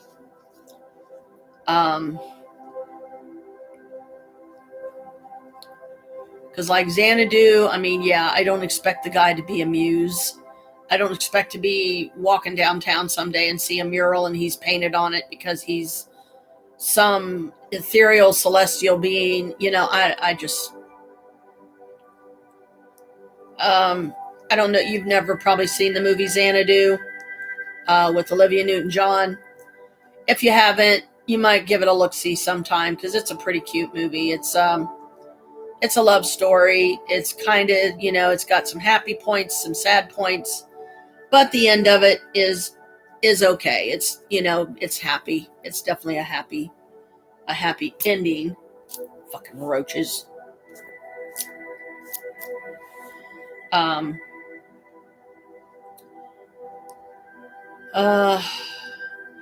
But in that movie, Olivia Newton-John is a muse, M-U-S-E, mythical creatures. Look it up. They are spirits of inspiration. They generally are female. They are going to be drop dead gorgeous. And Michael Beck is also in the movie. He plays Sonny. Gene Kelly's in the movie. Gene Kelly, the famous, he was like a famous dancer and movie star. He did tap dance real good and stuff. So it's Olivia Newton-John, Gene Kelly, and Michael Beck. Those three names you remember, and it'll say Xanadu, and if you're lucky, it'll have a picture of Olivia on the front in her outfit that she ends up wearing the first time the character Sonny meets her. And in the movie, Olivia's name is Kira, K-I-R-A, which I've always thought was really pretty. And I would have named my daughter, but I decided to let Michael name her. And I don't regret, naming her Alicia Aaron Ray or anything. It's just that, I've always thought the name Kira was pretty. And it's a cute movie. You'd like it. And the club that Xanadu becomes, it's a club is what it ends up becoming. It's really fucking cool, and you would love it, and you'd be like, oh, Mom, we still got to build one of those. Because they have roller skating. They have a roller skating rink in it. They have multiple like raised platforms and a little stage and stuff, and it's really cute. It'd be a fun, and it's, you could, I don't know if your boys would be into it or not, but probably not. But it's basically a chick flick. But at least it's not like, it's just a cute movie. I have a copy of it here. I haven't watched it in a long time, but right now I'm trying to avoid too much daydreaming or fantasizing about the perfect love and the perfect situation and all that, like it plays out in the movie, that I just don't think I'm ever going to have.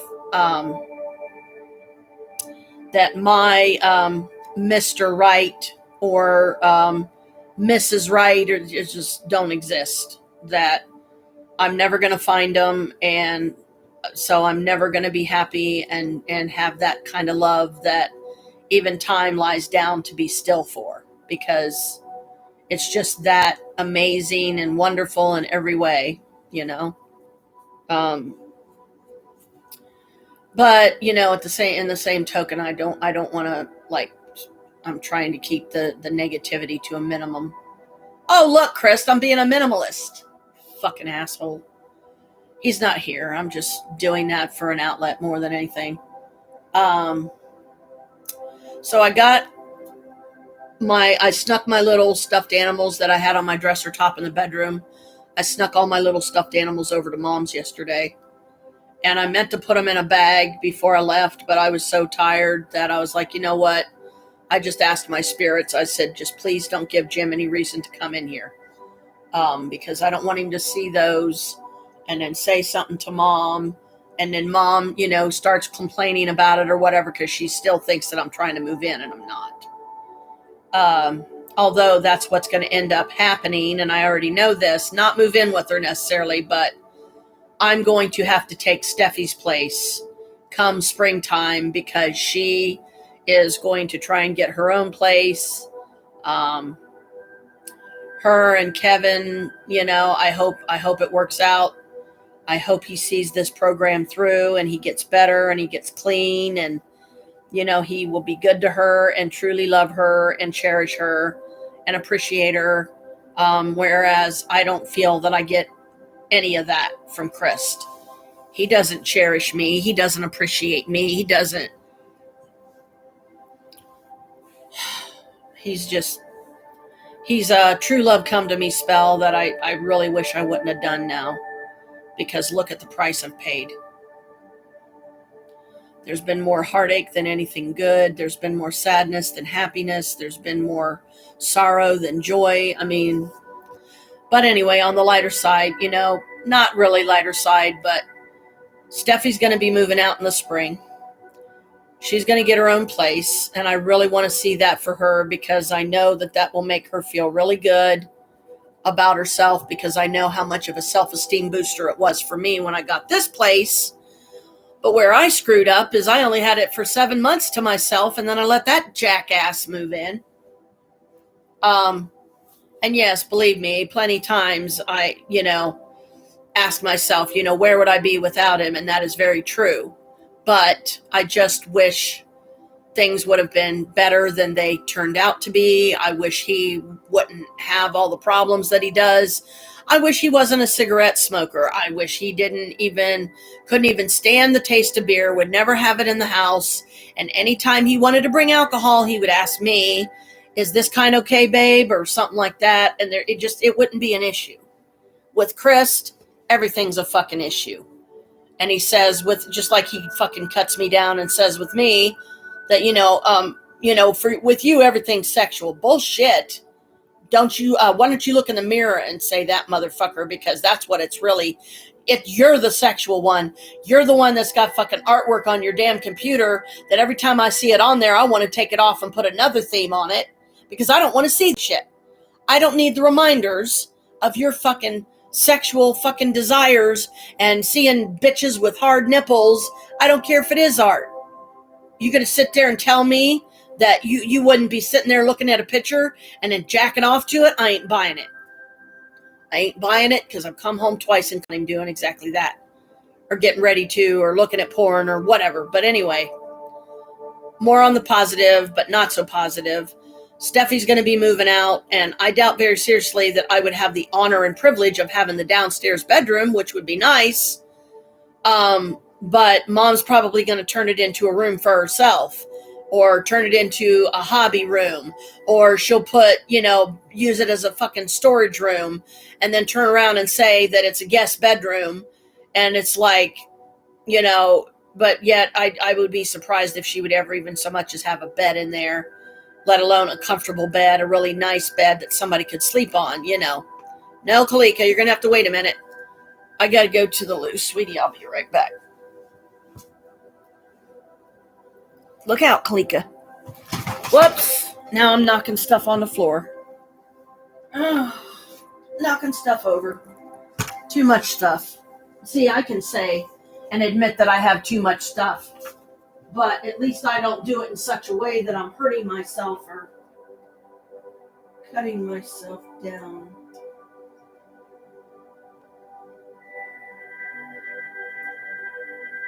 Damn, I wish I had the keys to that.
Hang on, Brooke.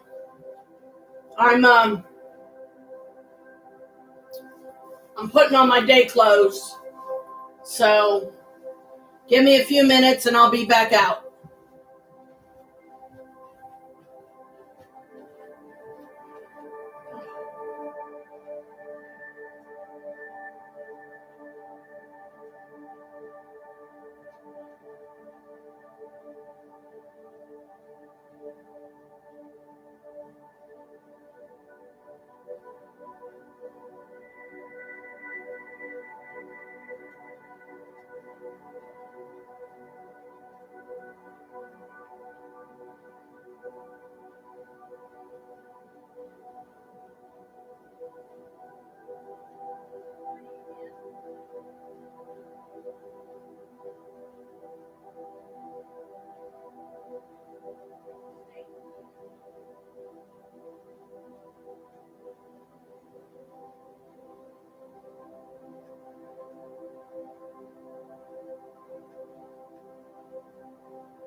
Okay, I'm back.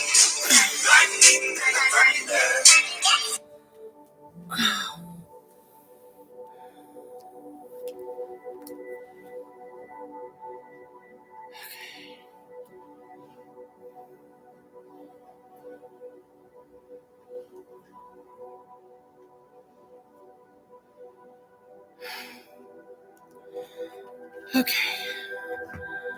Ooh. I need Lou too. Be right back. Okay. But yeah, I went ahead and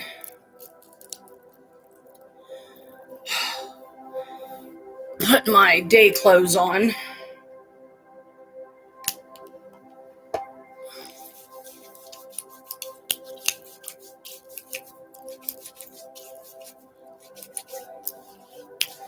I'm using my vampire blood sanitizer. And I'll use it till I use it up, and then I'll go to the next one. I don't know if I'll make a...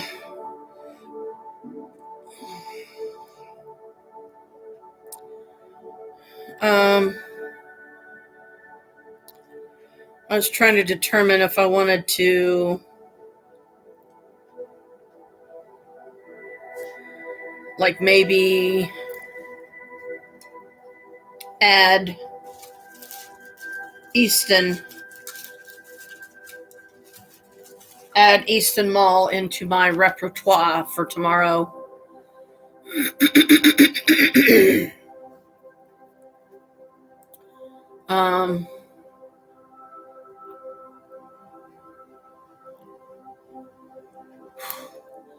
My bowels,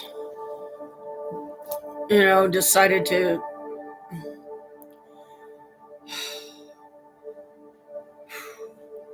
dump, and sometimes I get some really painful gas, and it really bothers me, and I may have to maybe too much sparkle juice too, because this is sparkling cider. And as you know, if you get stopped up, if the poo chute gets stopped up, you could always drink cider and that'll loosen you right up. But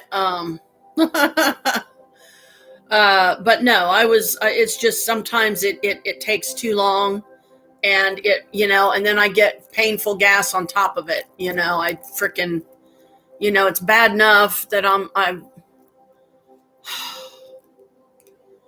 but it just sometimes it takes too long, and it's because it's hard to describe. Probably not enough water, for one thing. Probably not enough water in my system, because that can make it difficult. And I need to drink my water. I need to put my sparkling cider in the fridge and switch to my water. And I know Mom really needs her toes done. I still haven't gotten those done, and I feel absolutely horrible. But every time that I've fired up the Dremel over there, then we ended up doing other stuff. And then her toes, I just never was able to get around to them, because Jim won't do them for her. Steffi won't do them for her. That leaves me, and that usually consists of me sitting on the floor so that I can do it comfortably, and having a mask over my nose and mouth, so as I'm filing her toenails down, I'm not breathing that stuff in, because I'm pretty sure that's not a good idea. You don't want to be breathing that stuff in. It's crazy. Of course, I could always have me some of my cappuccino, and I could show you my my Hedwig mug, which I don't recall if I've shown it or not. But let me put the sparkling cider up and get something else to drink. Maybe I will do the water right now, because I need hydration.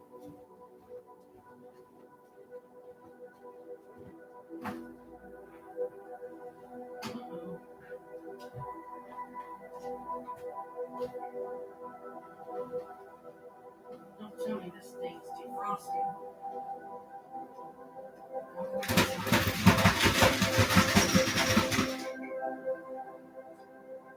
I really hope not. That thing starts defrosting, man. We're going to have to get a new fridge. Okay, now what was something I wanted to do? Oh, yeah. So I wanted to read.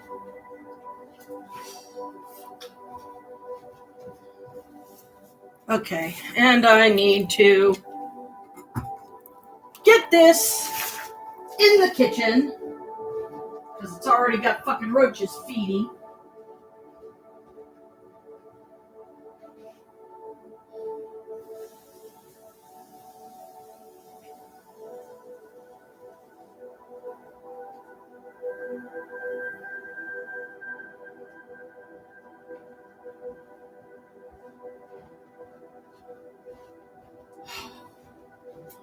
Mom gave me this nice black purse. So, that's what I'm carrying as a purse. Stephanie? Yeah. Oh, okay, I guess my stomach was giving me fits a minute ago. I had to go to the bathroom, and I was getting some really bad gas and trying to, drop the kids off at the pool, as we delicately like to say. And, sometimes it takes too long to come out because it's a certain consistency, and it just, it becomes more of a chore than, and it becomes extremely uncomfortable. Like, I mean, I've been sitting there so long before that my spine actually went to sleep. It started getting numb. Yeah. And my hips and stuff. I'm live streaming with Brooke right now. Are you still working? Oh, she's all right. She's, Steph was asking how you were doing, sweetie, if you're still feeling sick or if you're pretty much better now and okay. Give her a minute to answer. But Chris ain't here, of course, because he's still out, with his appointment and stuff. And this is why I told Mom, it's like, Mom, I hope you're going to be okay by yourself today because it's snowing again. Oh, actually, I think it finally stopped for a minute, maybe, but it's been snowing again, and I'm not about to walk all the way down there, and I don't even have a good winter pair of boots that I can wear because I'm not going to be able to get me any boots probably until tomorrow, when I get my check. Yeah, she does. And I know it's like a lot of it is just like a comfort thing for her and, gives her somebody to talk to. I mean, but yeah, she says, I'm nearly there. Chest is still sore, but better than I was. So see, she's getting there, she's getting there. She's, slowly but surely getting better. And whenever I light candles over here, I always try to send extra healing to anybody that I think might need it, like you for your knee and, me for, a quick recoup from yesterday. Cause, 5 hours, I busted my ass for her to get those boxes sorted. And now we're going to have the additional fun job of lugging them upstairs in the attic, which means I'm going to have to rearrange everything up there in that section to get everything to fit, because she is not going to start putting boxes in my section, because that's when I'm going to get upset, because it's like, I know it's not my house and everything, but don't take my sacred space,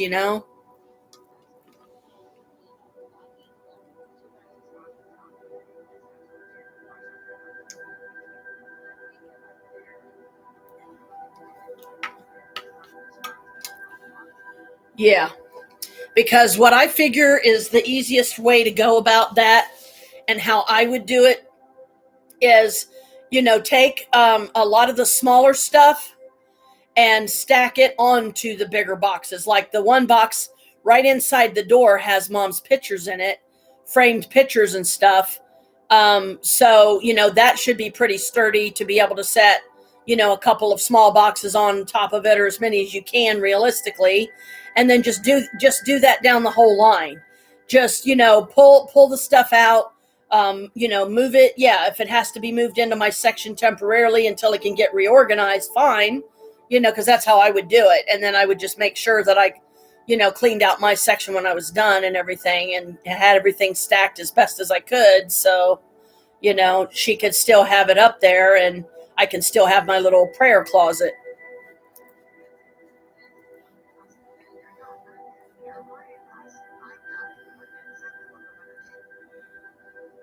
Okay.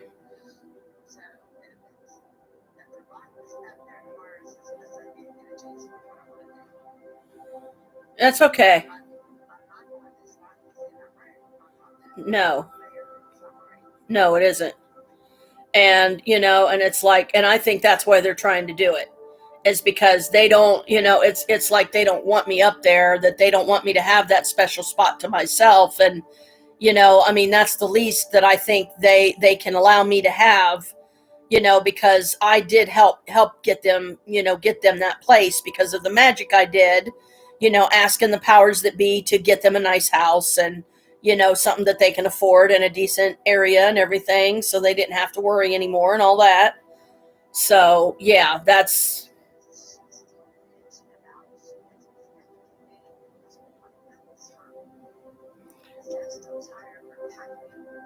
yeah,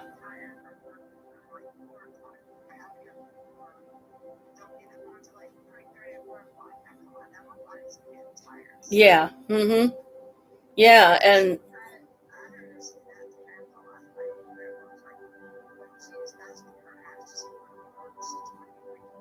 yeah, right.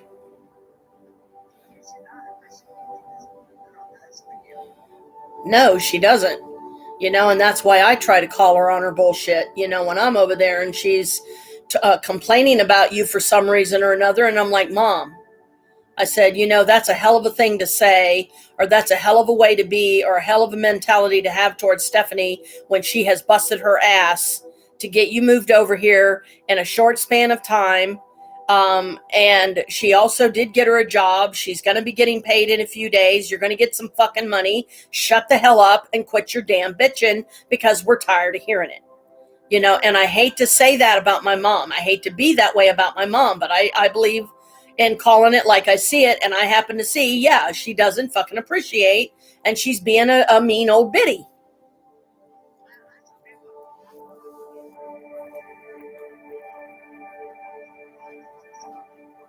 Yeah. Because I didn't know if like your first check was going to be low or if it was going to be big, because you didn't even know, because I don't know what the, yeah, yeah, yeah, I know that makes it rough because, look at me, I'm trying to rebudget. I'm trying to, get, get more organized with, okay, I've got this little bit of extra now every month, but really it almost feels like I don't, because I'm still ending up with less, to live on for the month than, I mean, it's what, I can't even give myself $100 to live on, So I don't know. I don't know with her. Here's how I would play it. If it comes up, if it comes up, okay. And, I mean, like, even if you gave, I mean, because if you give her like $20 or something, I don't know if, I mean, she would probably bitch about that. But it's like, how I would do it is tomorrow when I get my check, if you are still wanting to do that with me, I'm going to try, and I'm going to tell Chris that I just want to go out and do my stuff myself. He can just stay at home and relax, you know.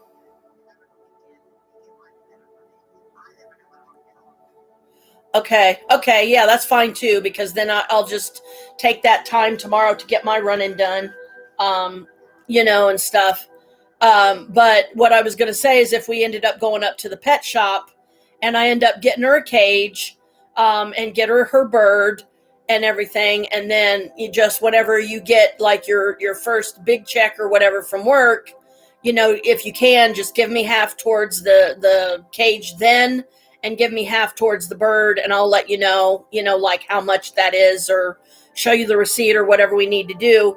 Or maybe I'll just, I don't know, hold off on that, because she is being such a bitch, and she basically,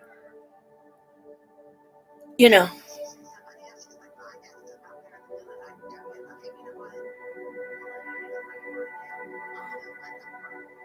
yeah, because,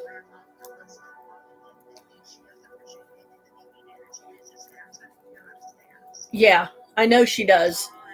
And, yeah, and I mean, even though I spent 5 hours busting my ass down there for her to get that shit done, and she still gets mad when I go upstairs. And I'm like, you know what, Mom, whatever. Okay, you go ahead and get pissed off, because I'm not gonna let it get to me.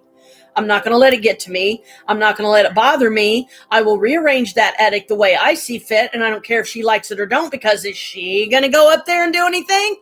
Probably not, because she's too scared to go up the damn steps. Even if she had someone in front of her and someone behind her, she'd still be fucking too scared to go up the steps. So it'll be done my way or whatever, if it ends up being, if I have to do it, it don't matter. I mean, It's just that she's not going to take that space away from me.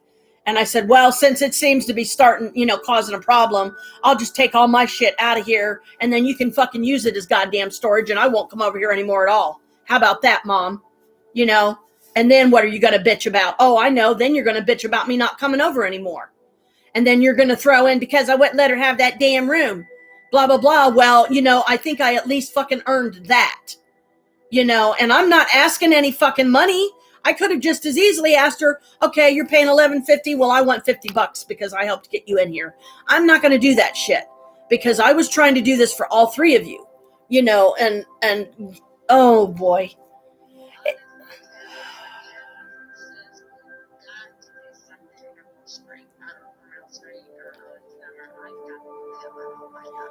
Yeah, because, and you know what? And it's like, she says that she's going to turn that, what you're using as a room right now, she's going to turn it into a place for like, when company comes over. Well, newsflash, no, you're not. You're going to turn it into your own fucking personal goddamn storage unit. And then the shit's going to be packed to the ceiling, to the floor. And nobody's allowed to say a word one against it. Because this is your house, Mom. This is your, you do whatever. It's like, okay, you're going to be that way. Then I just won't come over.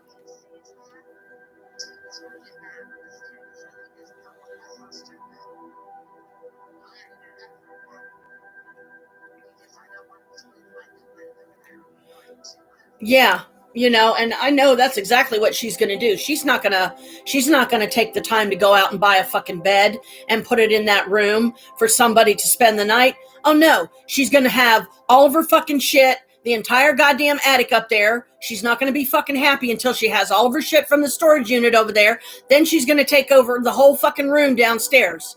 And for the same damn reason. And nobody's allowed to say a word one against it because then she'll throw a fit. And stuff. So it's like, yeah, she is. Yeah, exactly. And, and we've only got one yard sale box and it's still got room to put shit in because she's keeping too much shit. And it's like, what the hell do you need with all this, Mom? That's as bad as me. And that's what, at least when I get rid of shit, I get rid of it. I don't just fucking put it down in the storage unit. I really, truly try to get rid of it. I try to throw it away out in the damn dumpster. It's like, oh my God. Yeah.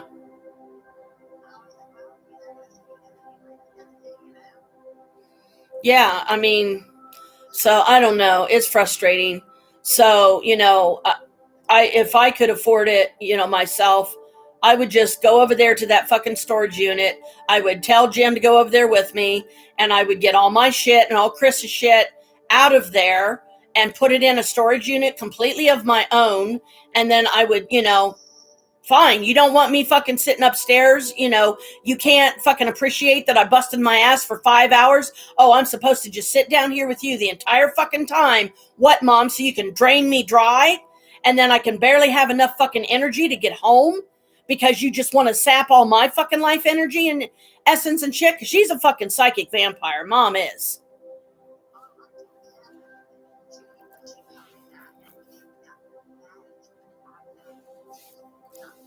Yeah, exactly. So,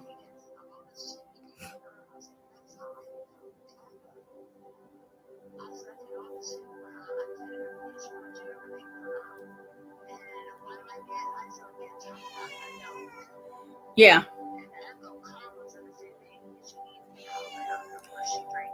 Yeah. And she does. Yeah, and she does. I mean, she does. So, that's another reason why, I try not to make it a point to go over there much because I'm tired of fucking all my energy getting drained because she's fucking draining me dry because she's too, she just sits around all the time, don't get up, move around a lot like she should. So she, she likes draining everybody else's fucking energy. No, you don't, Mom. You have a weird fucking idea of what exercise is what I'd tell her.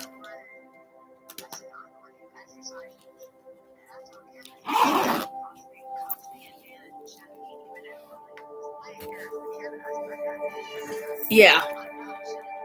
we don't need to hear that shit, because she's not a fucking Barbie doll either, and it's like, I mean, so I'm just,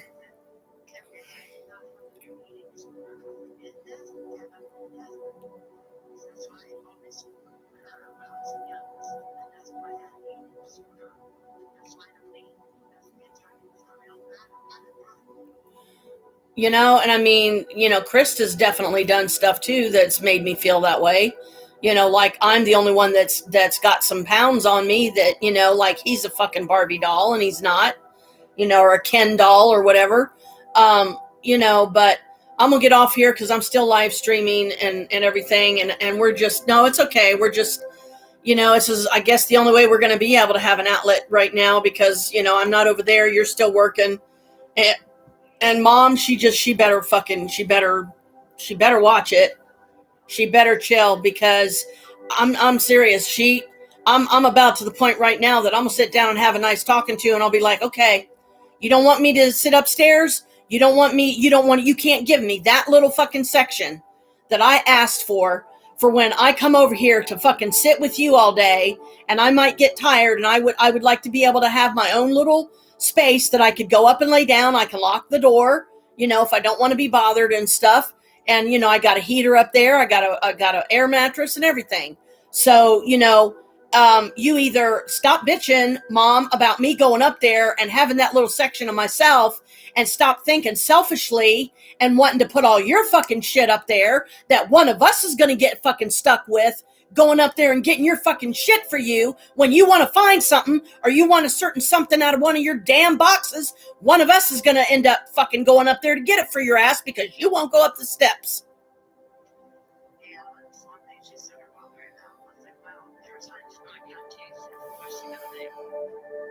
It's like, mom, if you can't give me that little space up there to myself, and you can't constantly, you can't keep getting mad at me every time I go up there, and you expect me to just sit down here and entertain you the entire time, then I'll take all my shit that I have up there. I'll take it out.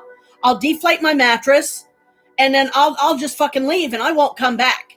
And then you can just fucking sit there during the day by yourself and see how you like that. Who you gonna bitch at then? The fucking parakeet? Or bitch at the walls or something? Hi, baby. I gotta go. All right. All right. Love you too. Yep. See you later. Bye. Sorry about that, sweetie. I didn't, but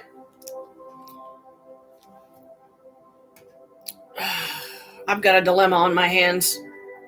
Steffi says she loves you, and she's still at work. She don't get off till 2:30. And it's like,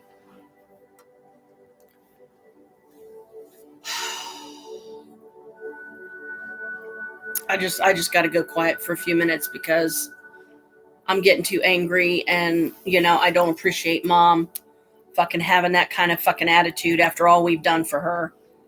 And and so, I might just move my shit out of there and just tell her, you know what, I'm just not going to come over anymore, because why should I?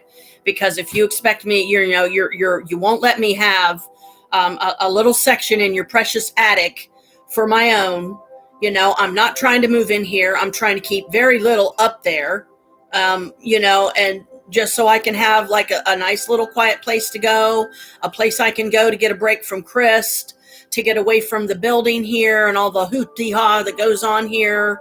I don't really like going down to Maria's a whole lot because I love her dearly, but she gets on my damn nerves sometimes, and I can only be around her so much, and then I can't be around her because otherwise I'm going to start snapping at her. And next thing I know, she's going to be calling me a bitch again, or saying that I was acting like a bitch. And I don't want to hear that from her mouth again, like she did that one day that I was having a bad day. And she said, you were kind of being a bitch. And it's like, that is not the context to put that in, not with me. Because now if I say, yeah, I'm sorry, I was being a bitch, that's one thing. But for her to say it, that pissed me off. Because it's like, Maria, you could dummy it down a little bit and say you were in a bad mood, and So I just left it alone. I left you alone. But I'm as far as mom, I'm just gonna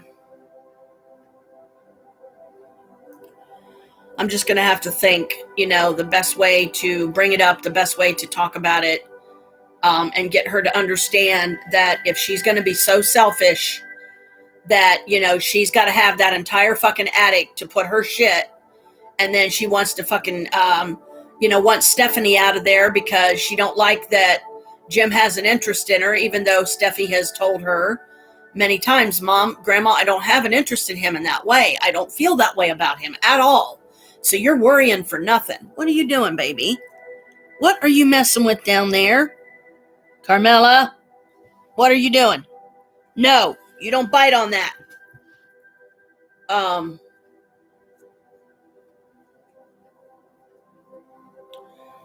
But that really hurts me, that my mom's got to be like that and she doesn't appreciate nothing that's done for her. And she still complains when I go upstairs just to have some time to myself, because she expects me to just fucking sit down there all damn day and entertain her all day.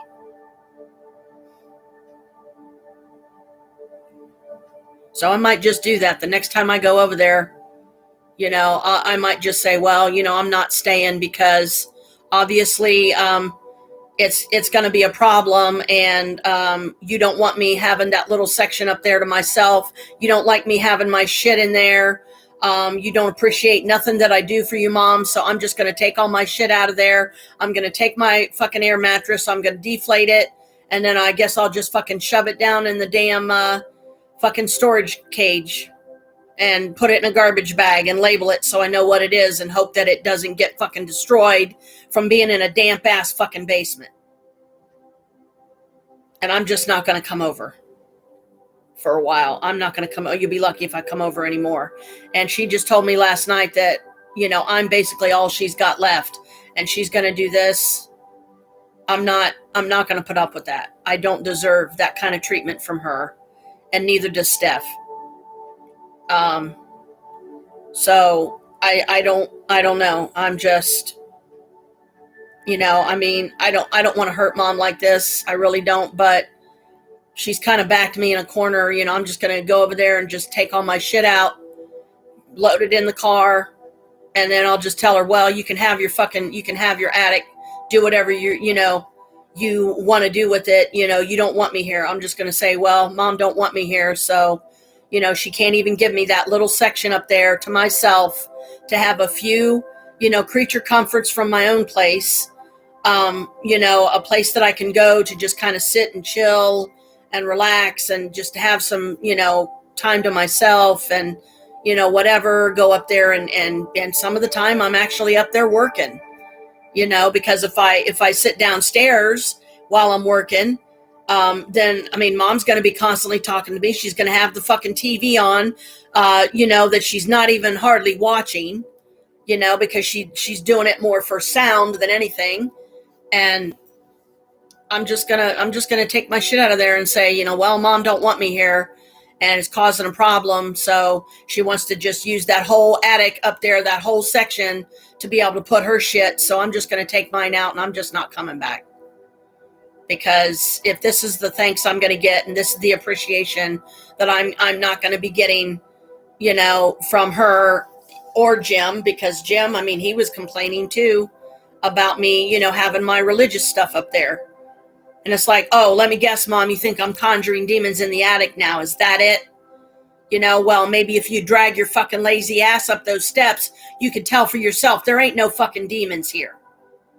And I wouldn't do that. How dare you even think it? Because I busted my ass. I did some serious fucking magic to at least help you get this place, and you can't even give me a small section of your precious fucking attic because you want all your fucking shit up there.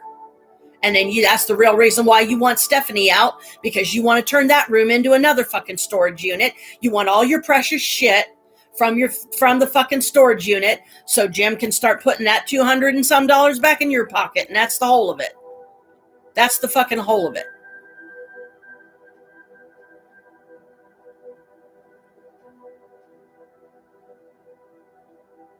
And when Steffi's gone in the spring and she gets her own place,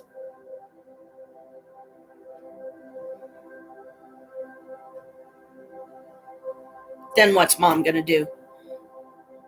She's not going to have anybody there because Jim will avoid her just to avoid her. I'm surprised she doesn't bitch every time he goes up to his room. Well, because her and Jim are the only two people on the lease and nobody else is supposed to be on the lease and no one else is supposed to live there. I wasn't trying to move in. I wasn't trying to move in there at all. I was just trying to have a few, comfort things that I can't afford, at least right now, to go out and get my own fucking apartment somewhere, but it's looking like I'm better off because then I can do whatever I want with it and mom can't fucking bitch then because she's never going to be invited there.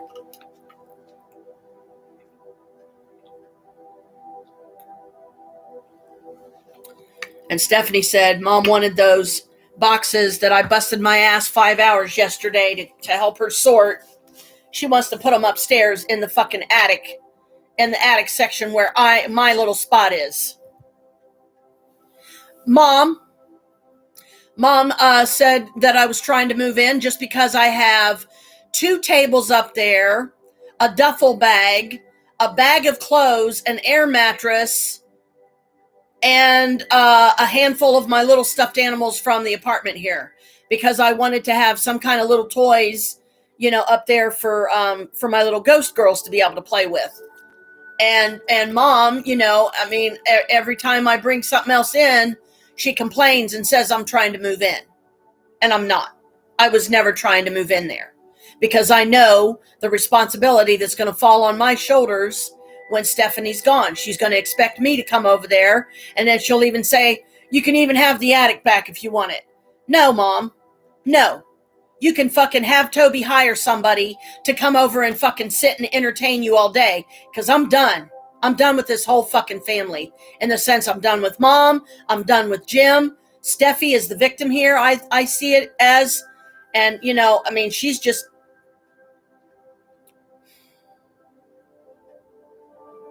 yeah.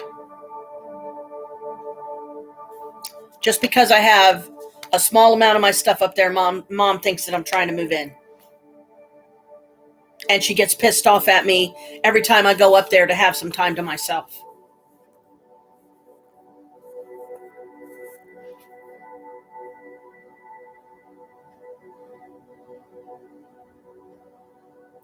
I'm trying not to cry right now.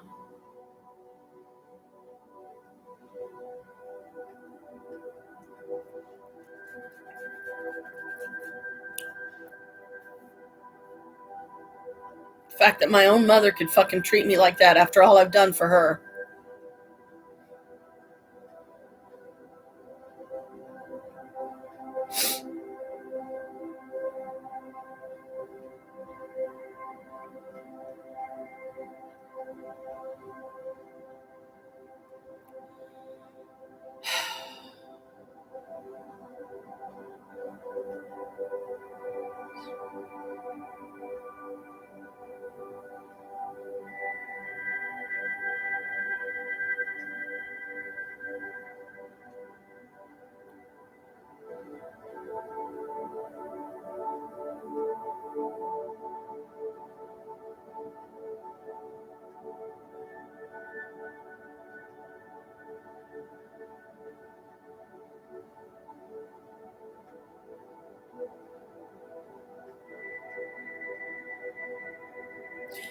So most likely what's going to end up happening is you saw how big those boxes were in the front room over there. Steffi and Jim are going to be given the task to lug the shit up the stairs, and she's going to end up putting it right in my room. Right in my room, probably even right in the fucking middle of it. And she's never going to get around to, she's never going to want to take the time to rearrange things to where her boxes will be up there, but my room, my little section will be clear and there won't be any need to put anything up there.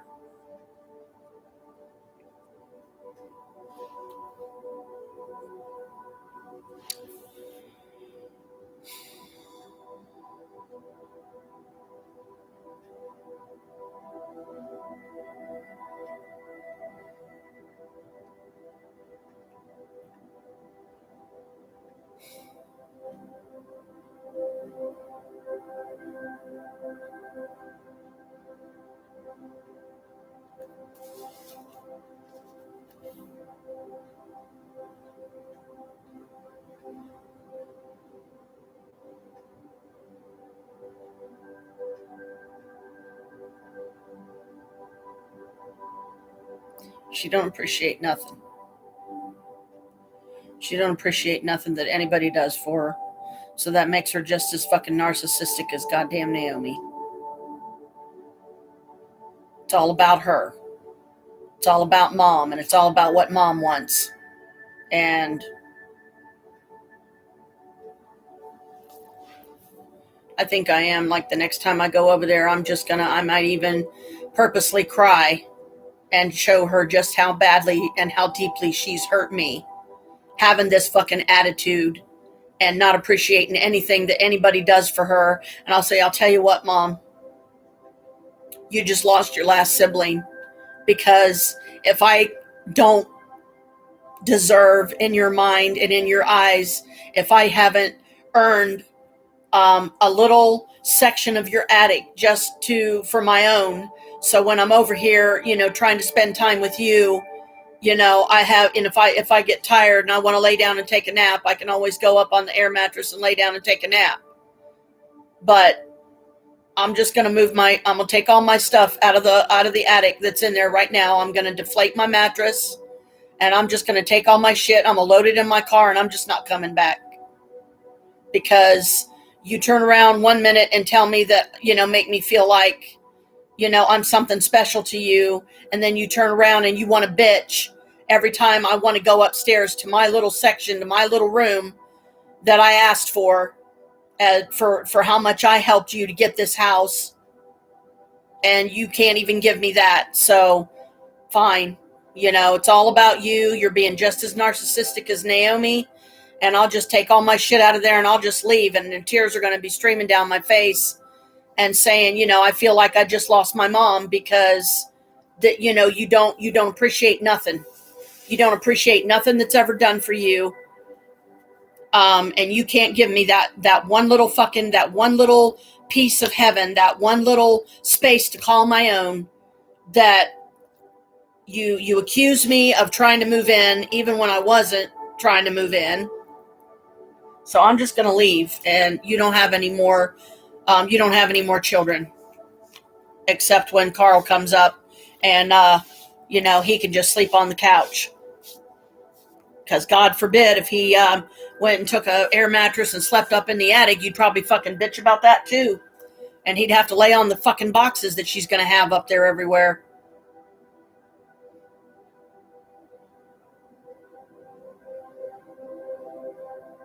So I'm going to let her know just how deeply she's hurt me. And I'm going to cry. And then I'm not going to say no more. I'm just going to just go upstairs and just start bringing my shit down and just leave, because I can't fucking do this anymore.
I'm sorry, sweetie. I'm kind of at a loss for words right now. I don't.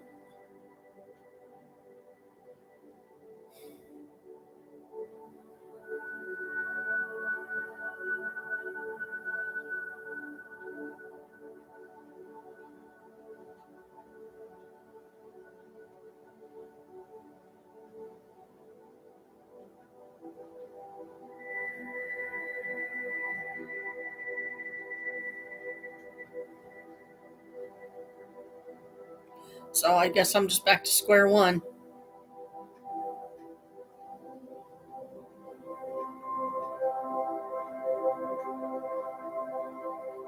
that I'm just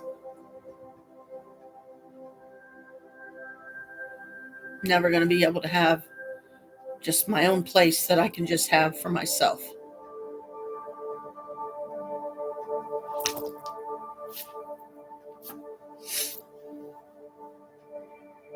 Because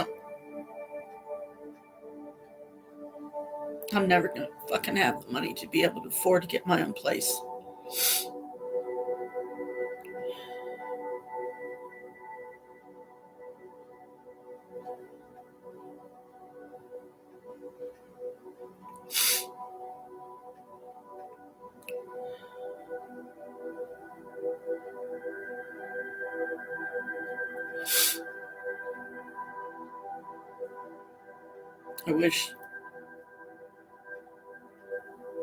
I wish I did have that kind of money, but I just don't. And I don't know how much longer it's going to be before this West Virginia thing happens, and all that I'm going to be allowed there is I will have a room. I will designate a section just for me, and nobody is allowed in that section except by invitation from me.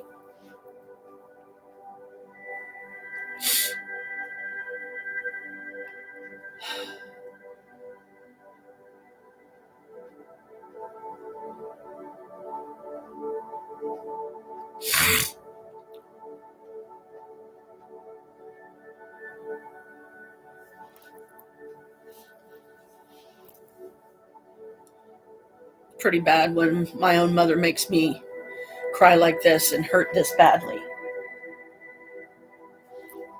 But at least I know where I stand with her, and I'm just not going to do it anymore. Just go over and fucking take my shit and say, Mom obviously don't want me here and it's becoming a problem. She can't even give me this little section for myself, so I'm just going to leave and I'm not coming back.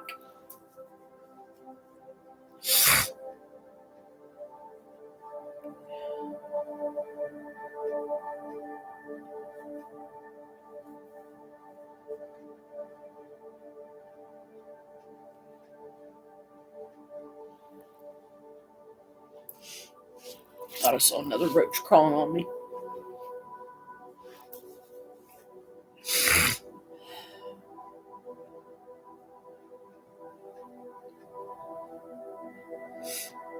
Oh, I bet she'd change her fucking tune real fast if I started offering to give her money just to have my little section up in the attic. I'm not doing it.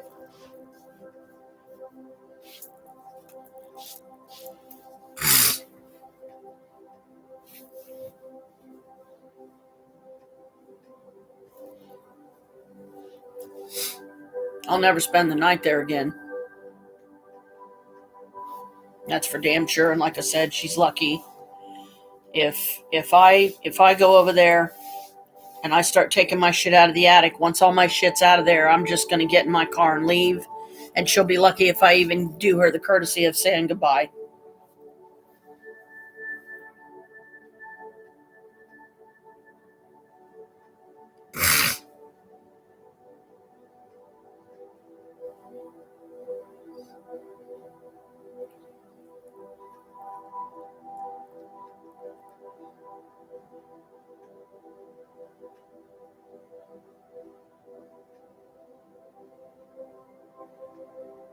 Yeah, it's really sad.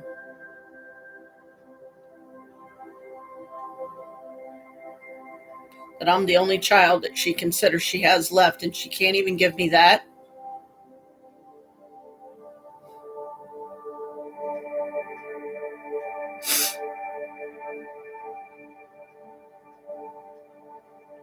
It's not right, and it's not fair. So I'm just going to remove myself from the situation and be done with it.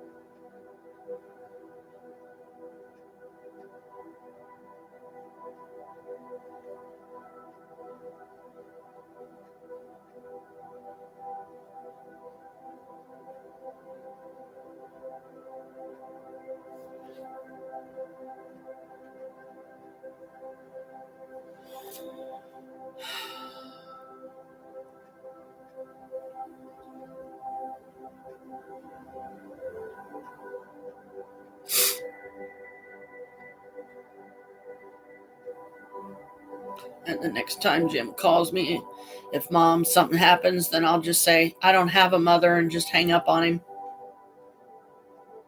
Because if she's going to cast me out like that and not even let me have that one little spot, just that one little spot. That's all I wanted.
Well, I'm live streaming with Brooke, but I just talked to Stephanie, and the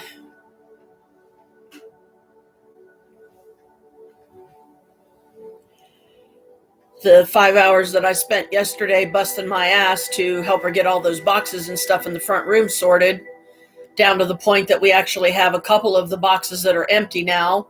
There's a garbage box, there's a yard sale box, there's several savables that she wanted to keep, and now she wants to put them up in the attic in the section that I use for myself. So she still complains apparently about me going upstairs when I want some time for myself. And after all I've done for her, she can't even give me that one little area because she wants to put her stuff up there, and she wants it up there today. So I know what Stephanie's going to do, and I don't hold this against Stephanie or anything, but if she manages to get the damn things up there, it's going to go right in that section that was mine, and I might as well just, take all my shit out of there, deflate my mattress, load it up in the car, and say, well, Mom, I don't know what to tell you. I'm just going to say goodbye, and I just won't come back, because if you can't give me this one little thing after all I've done for you, then you don't appreciate me, and that makes me feel like you don't want me here. So I'm just going to leave, and I won't come back.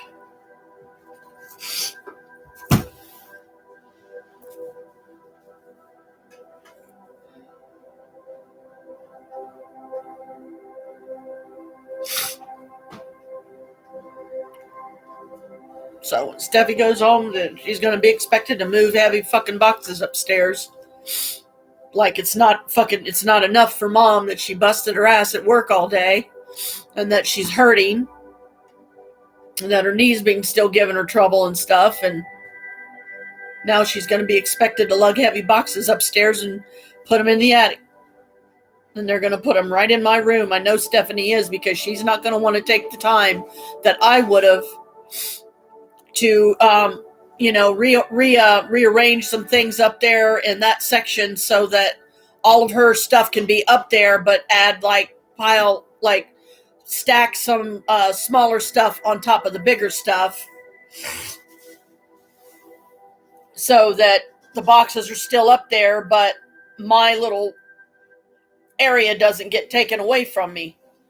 That she still, I guess, thinks that I'm trying to move in, and I'm not.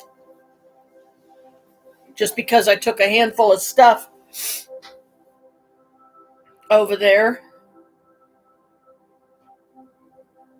But Mom just, she expects to be able to just have the whole attic section up there to put her shit in.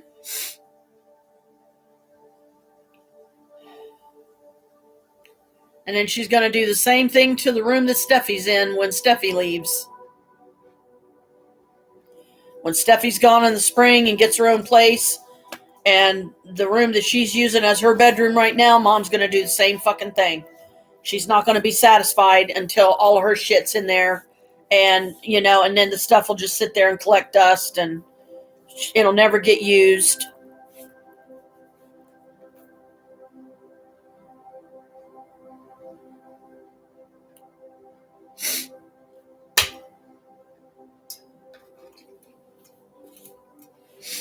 Make sure that roach wasn't on there. Oh, I got his ass.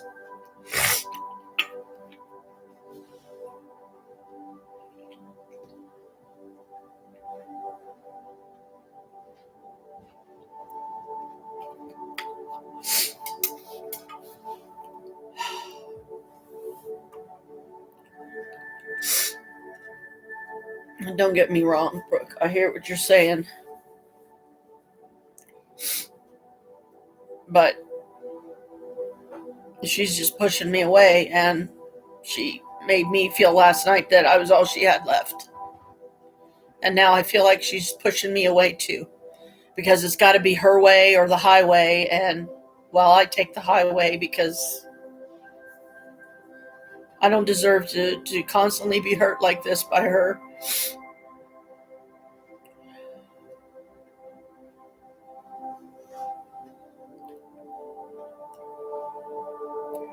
But I guess I love you. I love the boys. I'm going to end the live stream because I don't think I can stop crying. So, I'll talk to you later.